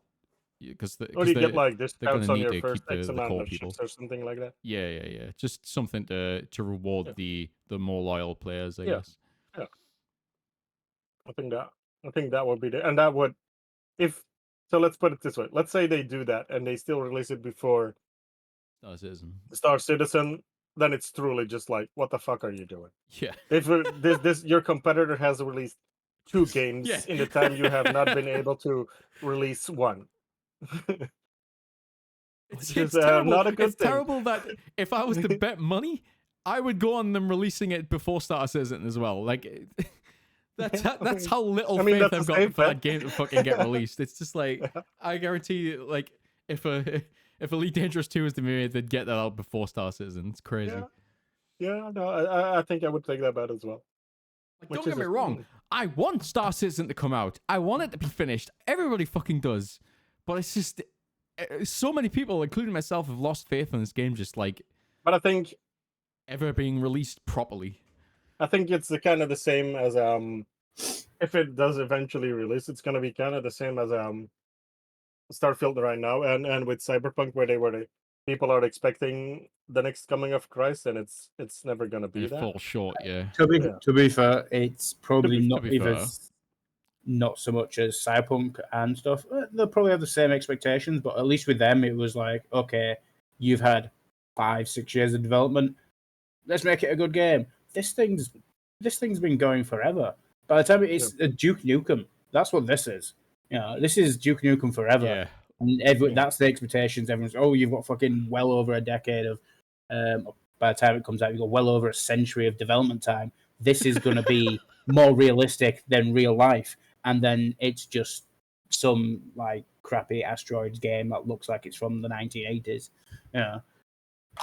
It's not. It's never going to live up to the hype at this point. Like at this point, they need to either cut and run, in which case everyone's going to be angry at them, but everyone's already angry at them, so it doesn't matter. Yeah. Or just say we are starting from scratch, and this time we will release it in 5 years to the day. They could cut and run, but I feel like with the amount of money some people are dropping into Star Citizen, that means that there's some rich people behind that game that is funding money. And I feel like they're going to probably just hire a hitman to go after him after that point.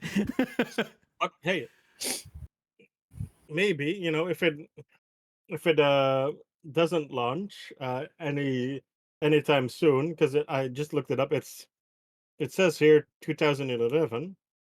So 6 more years. You could have had a baby and have it be an adult before Star Citizen release. So let's push for 6 more years. Oh fuck! It's gonna be what's his name? Robert. It's gonna be his son or his daughter that ends up fucking releasing that game. And they'll have a grave for him to honor him in the game. We brought you a copy, Dad. Yeah. You fool! It was Good just old a times. scam. Yeah. That was his dying words. Just haha! It was all a scam. Yeah. Got him. Or it's like a mausoleum built with all of the money he sold from Star Citizen, and it's just like miniature models of it there, and it's just like, and at the end it's like, I will never release it. Suckers. Yeah, got him. That's what you get. It was all a cunning ruse. Yeah. I didn't even have to sell NFTs. Well, technically, those are technically they are kind of NFTs, but it's the only redeeming factor is he didn't make NFTs out of Star I mean, Citizen. technically aren't at the moment, aren't they? Don't they kind of count as NFTs? No, because you just have like an image and a promise that the ship will be in the game. Yep.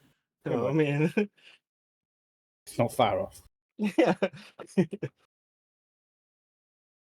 By the strictest definition, they are all NFTs. Yes, but Yeah. they're not the exact image that comes to mind when you say it.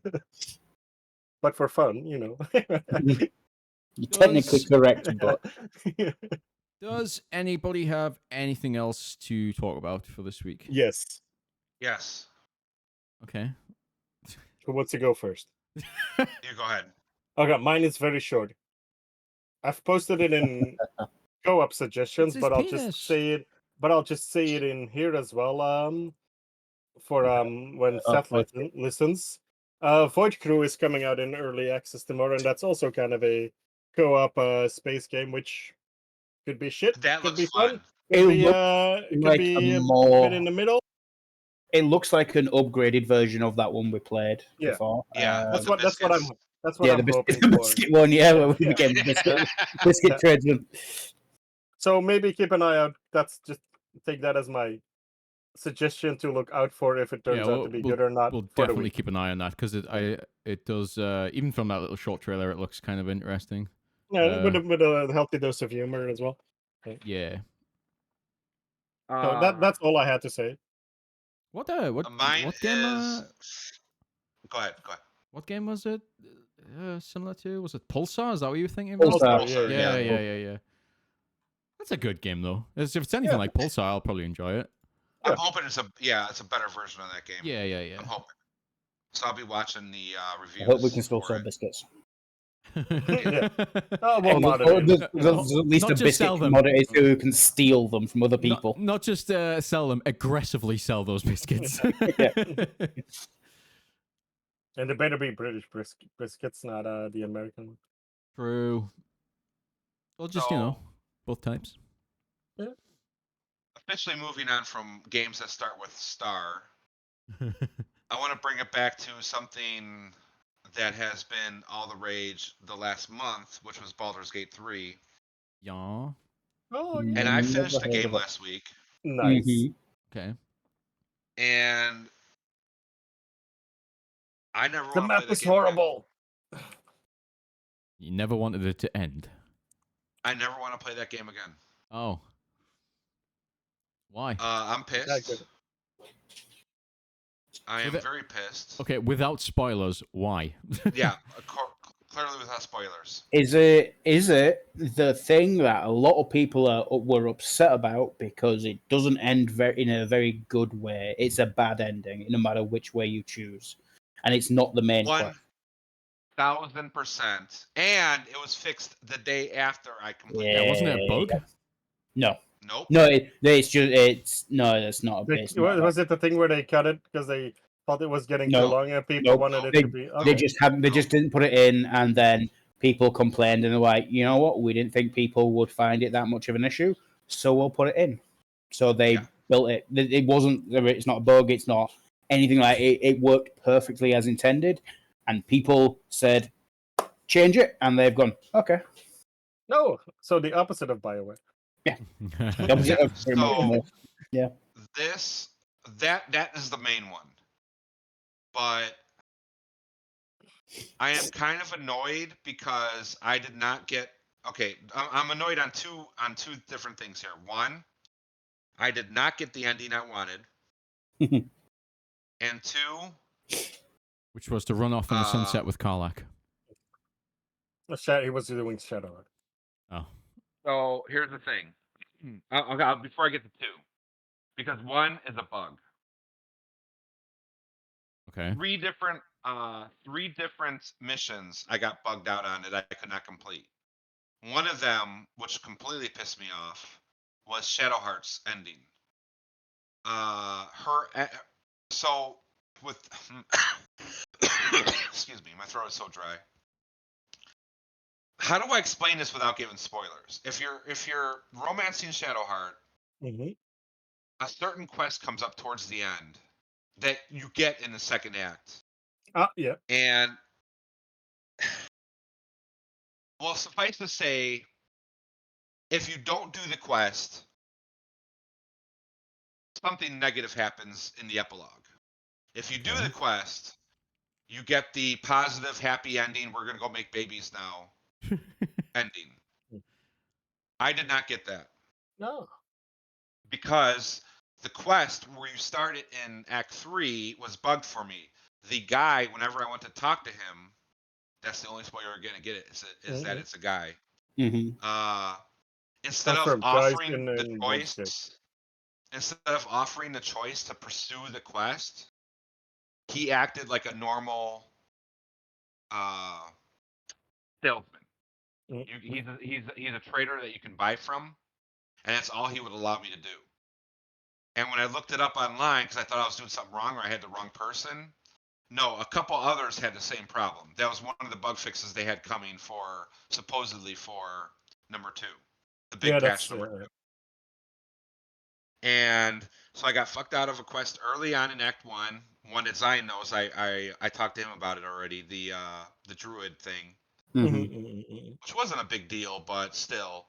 But this one really upset me. There's a second one somewhere in there that happened during Act 2, I believe. I don't remember. But I just had abandoned the quest. But this one is the one that really got me, where I could not continue Shadowheart's quest for her redacted. And Did it when did it not just auto trigger when you went to the place? nope. Oh. Hmm. Even though I hadn't skipped any levels of the quest, this was where I was supposed to go. I even went back and read a guide on her quest, and sure enough, I had done everything, and it was in my journal. So I was up to date, but for some reason, when I went to go talk to him, he acted like a normal trader. He would not trigger as the special. And guest, it if you didn't will. just bypass his step when you went to the Nope. place. Nope. I know that's So then- a sequence breaking does sometimes work, but it doesn't always work. So Yeah. Yeah. So I got screwed out of that. So I got the bad ending with Shadowheart. which is not a bad ending, but it's not the one I wanted. The one, yeah. Then the thing with Karlak. Wasn't Karlak? I don't know if it was just Karlak, but wasn't there some of the companion quests endings bugged out and not or unfinished or something, and they got patched in later?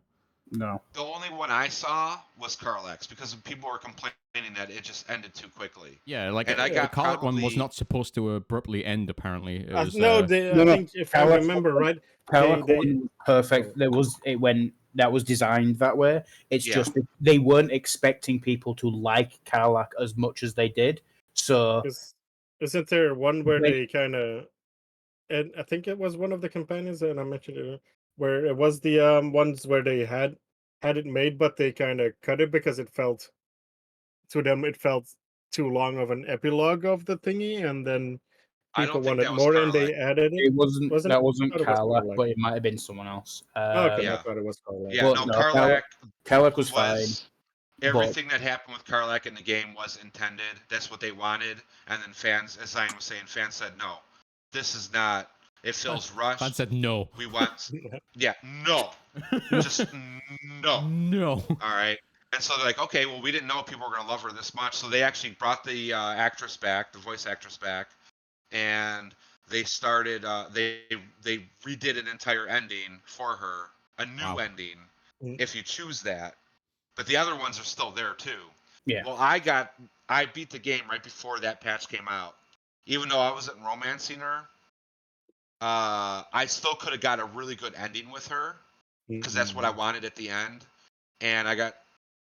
It's not their fault that I got screwed out of it. I'm not gonna say I got screwed out of it, but I got the saddest ending in the game for her, Ah. and No. I basically the way they put it together is really good, and I think it was too good because now I don't want to go back to that fucking game. Yeah, I'm gonna still play it with you guys, of course, but Yeah. I don't want to go back to that fucking game, and it's bullshit. And I want justice. # justice for Karlak. Yeah, that's the downside of us. Like, there's an upside and a downside to our playthrough. The upside is we're going through it at such a pace where by the time we would Christmas have arrived. by the time we would have encountered these bugs, they'll be patched out, so we'll be able to play the game as it's intended. Mm.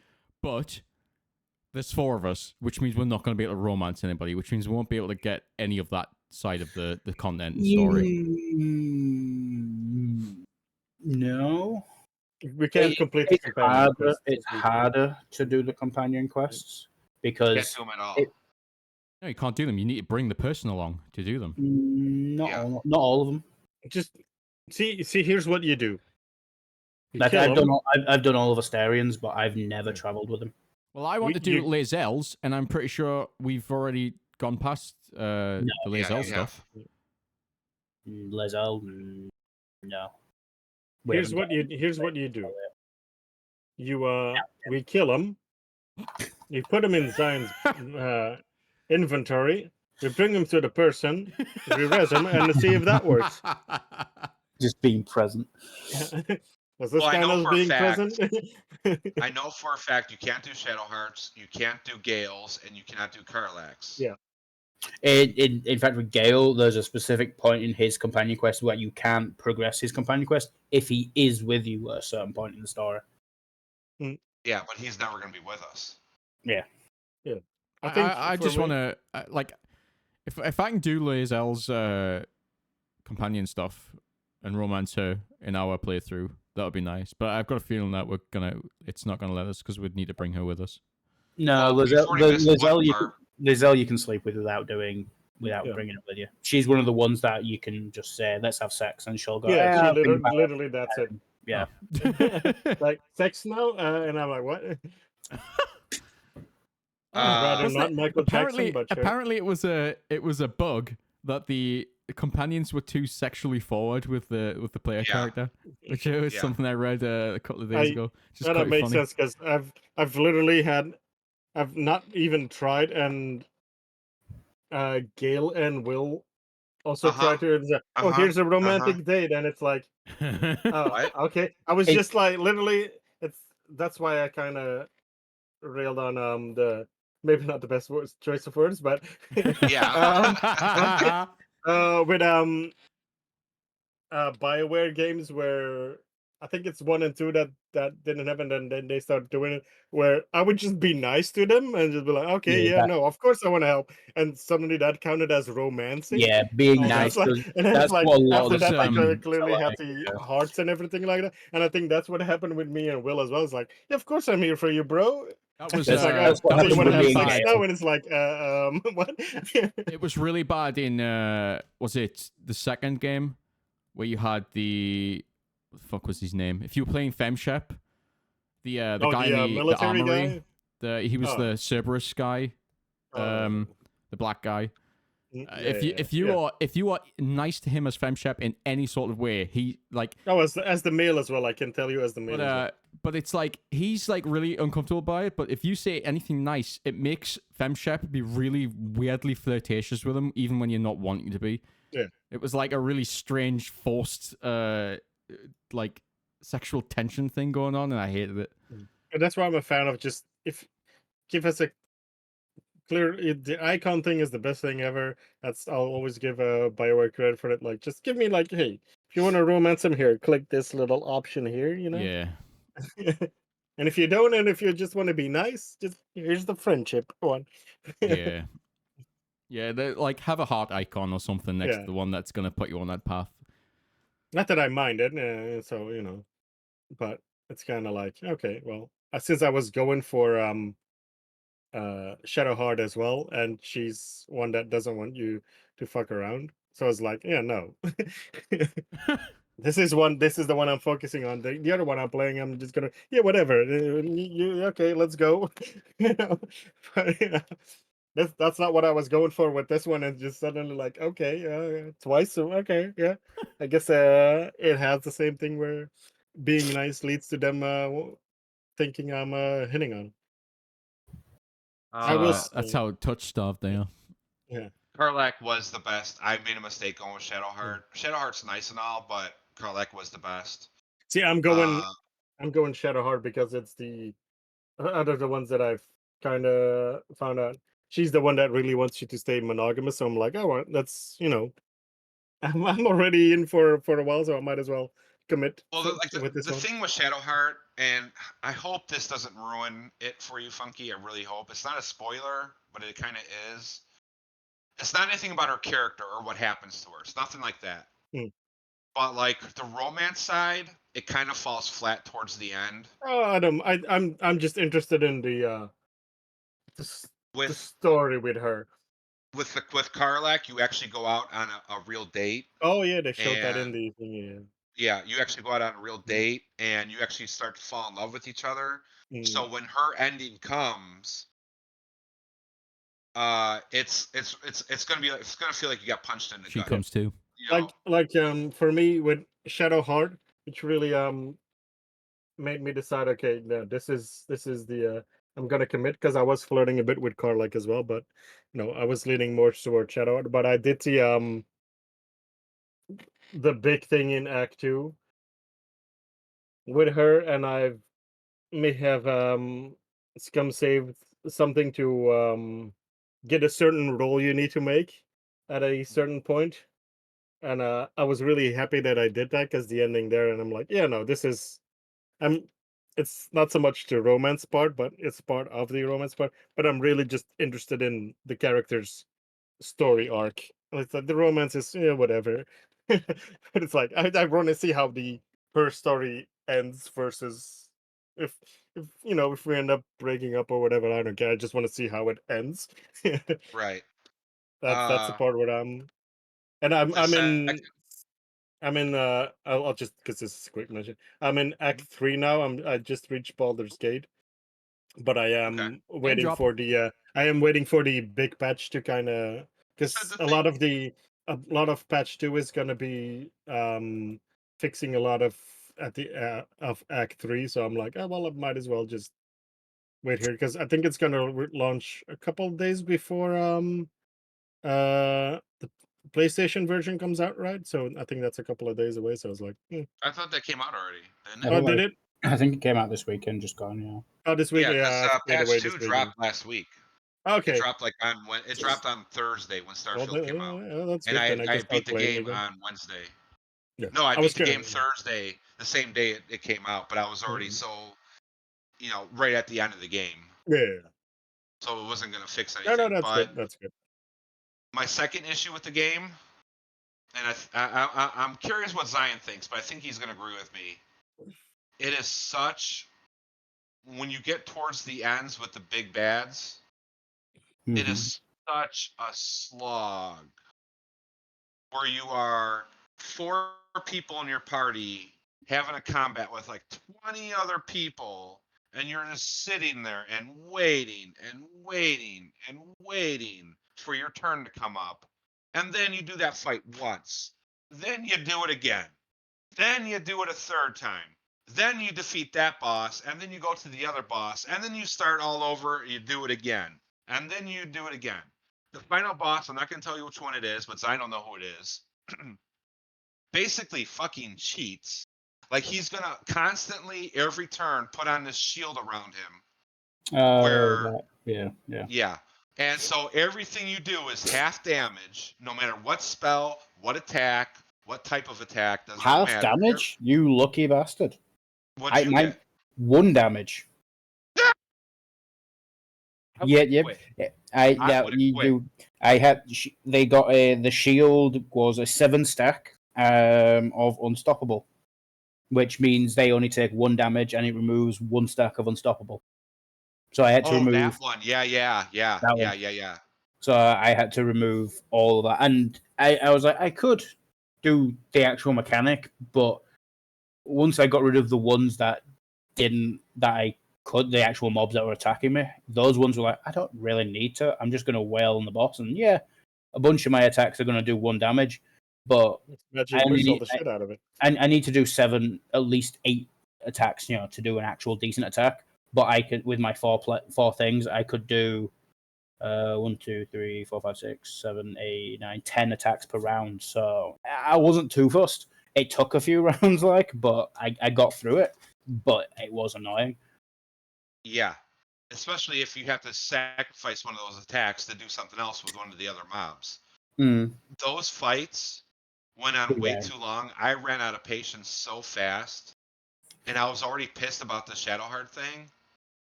That and then oh my god, and then you get to the actual big fight at the end, the culmination of all of it, the whole game, and it's just like It's a quick time I just event. want this to fucking end. I just want this to fucking end. I don't want to play this anymore. I don't want to play this anymore. Can I just please quit, please? Please, everyone, just die in one hit, please. I'm done. I'm done. I'm done. That was my mantra over and over for like the last hour and a half that I was playing the game.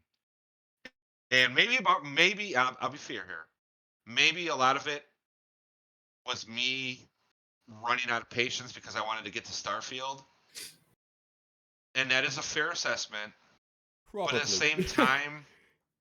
the same time, playing Baldur's Gate 3, I feel like there's some justification there that it was a bit much, that they wanted to make these big grand fights that would not last, or that would not last like 2 minutes, that they wanted to go, all 9 rounds, if you will. Yeah. And it was like, dude, come on, you're just dragging this shit out now. Stop. So you're not gonna try it on a tactician mode. I am not going to try it on tactician. If I want to go back and I want to play the game again, only because I want my canon ending in my head to be with Karlak. Yeah. And I can't. So I'm left with the Shadowheart one, but because I got screwed out of the Shadowheart one, and I got the, I guess you could say, in air quotations, bad ending with her, because I could not complete one crucial quest with her. It's like, I don't want to fucking touch the game right now. I don't want to fucking touch the game. I'll play it, like I said, I'll play it multiplayer, but because it's just us, there's no companions, it's just us. But I really don't want to fucking touch this game again for like a long fucking time. Right now. Yeah, no, that's fair. I think it's for most people it's a maybe once or twice kind of game. It's like once now and then once they the complete edition is out, maybe they'll play through it again a little bit, and then kind of just that'll be it, which is perfectly fine because it's a long game, so you're getting your worth anyway. Yeah, it's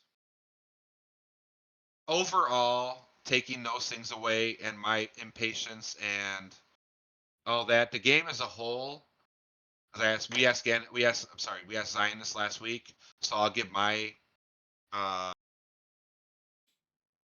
quick review, if you will. Extremely polished game, done by professionals. Don't really have a bad thing to say about it.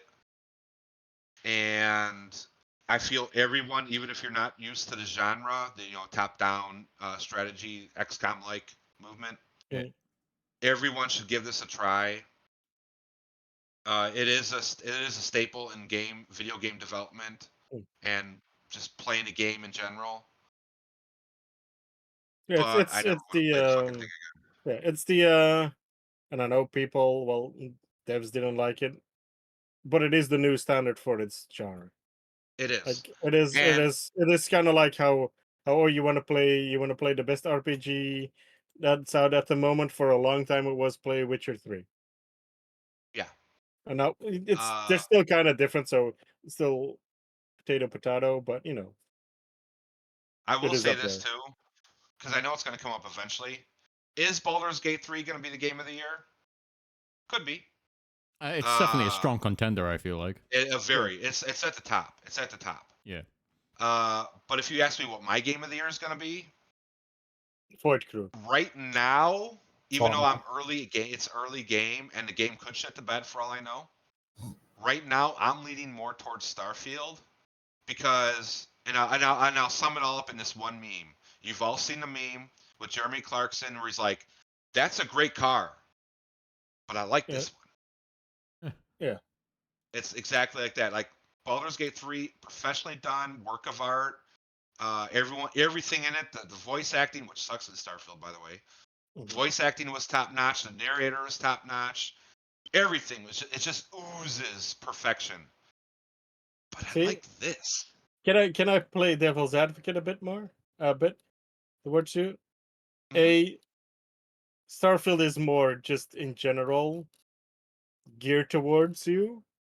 It's kind of like game tailor made for Goshi kind of thing. Hmm. And I think this is more the where it becomes a bit more fair. I think Baldur's Gate is, from a technical standpoint and everything it managed to do, is a better developed game than Starfield. Not to shit on Starfield as it's badly developed, but you know there's got to be a number one and a number two, and I feel like Baldur's Gate is better developed than Starfield, mainly because it Starfield still has the engine issues Yeah, kind of thingies. But yeah, just to play devil's advocate. yeah. One feels like a one feels like a I don't want to say prototype, like a just like if you look at A the solid absolute game. A ends, solid game. if you look at the absolute ends of the spectrum, Mm, one is the shittiest game of all time, and one is the best game of all time yeah. in terms of development. Baldur's Gate is on one end, and I don't know, Subverse is on the other end. You can figure out which is Yeah. which, but Which end? and yeah, but uh, and Starfield is closer to obviously to the Oh Baldur's yeah, yeah. Gate one, but I don't know, for some reason Starfield See, is hitting things in me that yeah. Baldur's Gate did not. I think Starfield. This is once again depending on how much you like Skyrim and Fallout kind of thingies. Is, I would say, between a 7 and a 9, depending on how much you love that formula. And I feel like Baldur's Gate is a 9 or a 10, depending on how much you like the formula. Yeah, if I had to rate right now, if I had just to throw a number out there just so you can compare, I would say Baldur's Gate is a 9 and a very high 9, Mm. and Starfield is a generous 8. Yeah. That's what I mean. Where it's like, that's why I still think it might win it especially from a if from a dev stingy kind of thing, because they appreciate the work that goes into something like Baldur's Gate, because they know how hard it is to stick the landing for a game like that. Yeah. It just, in the end, it doesn't, like, I don't really care about Game of the Year. It's fun, but that's all it is to me. But but we'll see. Yeah. I wouldn't be surprised if Starfield does get it, but I think I don't think it will. I think it's going to be I Baldur's don't Gate. think it will either, but I think at the moment Baldur's Gate 3 is the one that deserves it the most. Let's put it that way. Will it Yeah. win? Oh, we'll see. Maybe something amazing will still come out. I think if it doesn't win, I think it's probably gonna go to Zelda, and if I'm gonna be honest, I think in that case Starfield might deserve it a bit more versus Zelda. I think it's going to come down to those 3 games Yeah. at the end. They'll have like, all the award shows. They're going to have like 5, but really it's going to come down to those 3 games, and I think Baldur's Gate's going to take it. Unless I Like a think Dragon 2 comes out and it's even more amazing. Yeah, I Doubtful. think Baldur's Gate's going to take it as well. I don't think Yeah. Starfield's got the it's as great as the game might be. I don't think it's got the potential to be. Here's another one. And I don't Phantom Liberty or Liberty. that can't really No. take it though. It's a DLC. Yeah, it's Yeah, an but do expansion. It's not a game. you count it as that? I would say it's you also know? I would say it's also they? a re-release of the game, but still, it's like I don't know. I if they wouldn't. can- I wouldn't count it either. But But playing that Have aside. they ever has a in any award show like Yeah, Jeff Keighley's didn't Evans Ward win I have like no idea. or didn't Endwalker win like a best game or something like that? I'm sure it was in Which its own is category. an Surely. expansion. I don't know. I don't know how they would Yeah. even class that kind of thing. I don't quite remember. That's why it's a question, but I think I know they won best expansion or like ongoing game. I know they won last year for Endwalker, but has a DLC or an expansion ever been nominated for Game of the Year? I believe so. I don't But remember. I think it's another. I think it's probably something Warcrafty. Let me check. But I'm like I said, I'm not sure because I forget about it as soon as it happened. I was like, okay, yeah, no, whatever. We'll talk about was it fair or was it not fair, and that's kind of where as soon as we had that conversation, just I don't even remember what won last year. So I'm looking at the past year since 2014, and none of them are DLCs or okay, expansions so far. So far, I'm getting 2021 here. Yeah, I think they have to be a full new game. okay, Yeah. okay. Like as much as I've That might have been the choice gamer choice or something like as that. much as I've been Yeah. enjoying Tears of the Kingdom from what I've been playing of it so far, I feel like it's definitely a contender against Baldur's Gate. It will But definitely be but I nominated. don't know if it's got quite enough new stuff from It's more of the same, like I from said Breath of the before. Wild. Yeah, it's like, is there enough difference between that and Breath of the Wild for it to really be a Game of the Year? Maybe. Yeah. It's definitely a strong contender, but I still think Baldur's Gate's going to take the trophy for Let that me one. ask you a question. Does it feel like an expansion, or does it feel like it's fully standalone thingy? Tears of the... it feels like its own game. Okay, that's good. That's good. Like there's enough variation in how things go. It just it looks and feels like Breath of the Wild, but the twists to the gameplay mechanics and things like that do make it feel fresh. Okay, that's good. That's good. So it doesn't feel like it's basically it's Majora's Mask to Ocarina of Time. No, that's good. It's Majora's Mask looks and feels exactly how Ocarina of Time is, but all the mechanics and the gameplay, like the story and stuff like that, is all different. So it's like, Yeah. it's although they're using the same world and the same engine, blah blah blah. It's a completely it is a different It's its own thing. experience, Yeah. but it's familiar enough that you can that you don't feel like you're having to relearn an entire new game to play it. Yeah. Like you can just No, kind of that's you good. can jump off it straight off Breath of the Wild and feel like you don't really have to alter much, which is good. Yeah, because you're the go-to Zelda guy, so I was wondering. Yeah. No, that's good. Anyway, I think isn't there one? Maybe Armored Core would probably be nominated as well. maybe, but I'm hearing mixed things about Armored Core. Oh yeah, People I are was saying- expecting mixed things to be People are honest. saying it's really good, but that it's a bit too simplistic. People are saying like it's really easy That's to what- cheese yeah. it. Yeah, but that's kind of why I was afraid that people wouldn't understand what Oh yeah, makes of course. those kind of games, because you're going for the S rank and everything, Mhm. and you're trying to make the best build, and sometimes that is the cheesiest build Yeah. because you want to get that S rank, and that's why I was kind of like afraid for some of the reviews. But I feel like the confusion around that game of what people were expecting of it is going to hold it back from being a contender. I think I'm more saying I think it will be nominated. Though I think it will win now, but I think Yeah, it possibly. might I be think. nominated Yeah, probably be nominated. anyway. If you're Anyway. closing off, Yeah, we are way past the 2-hour mark at this point. So I mean, we have like taken the past couple of weeks off though, so Yeah, it's fine. we're making it. But let's not have everybody's entire night listening to us ramble Yeah. about pointless shit. Yeah, sorry about that, Seth. Any closing thoughts, anybody? Yeah, I gotta go through the bathroom, so Oh, for see you Christ's next week. sake! That's my All right. closing thought. I'll see you in a moment. Let's just wrap this up. All right, we'll see you guys next week. Say bye, everyone. I gotta Bye. pee. Oh, for So Christ's bad. sake! Jesus Christ! You're like toddlers with you needing the bathroom break every 10 minutes.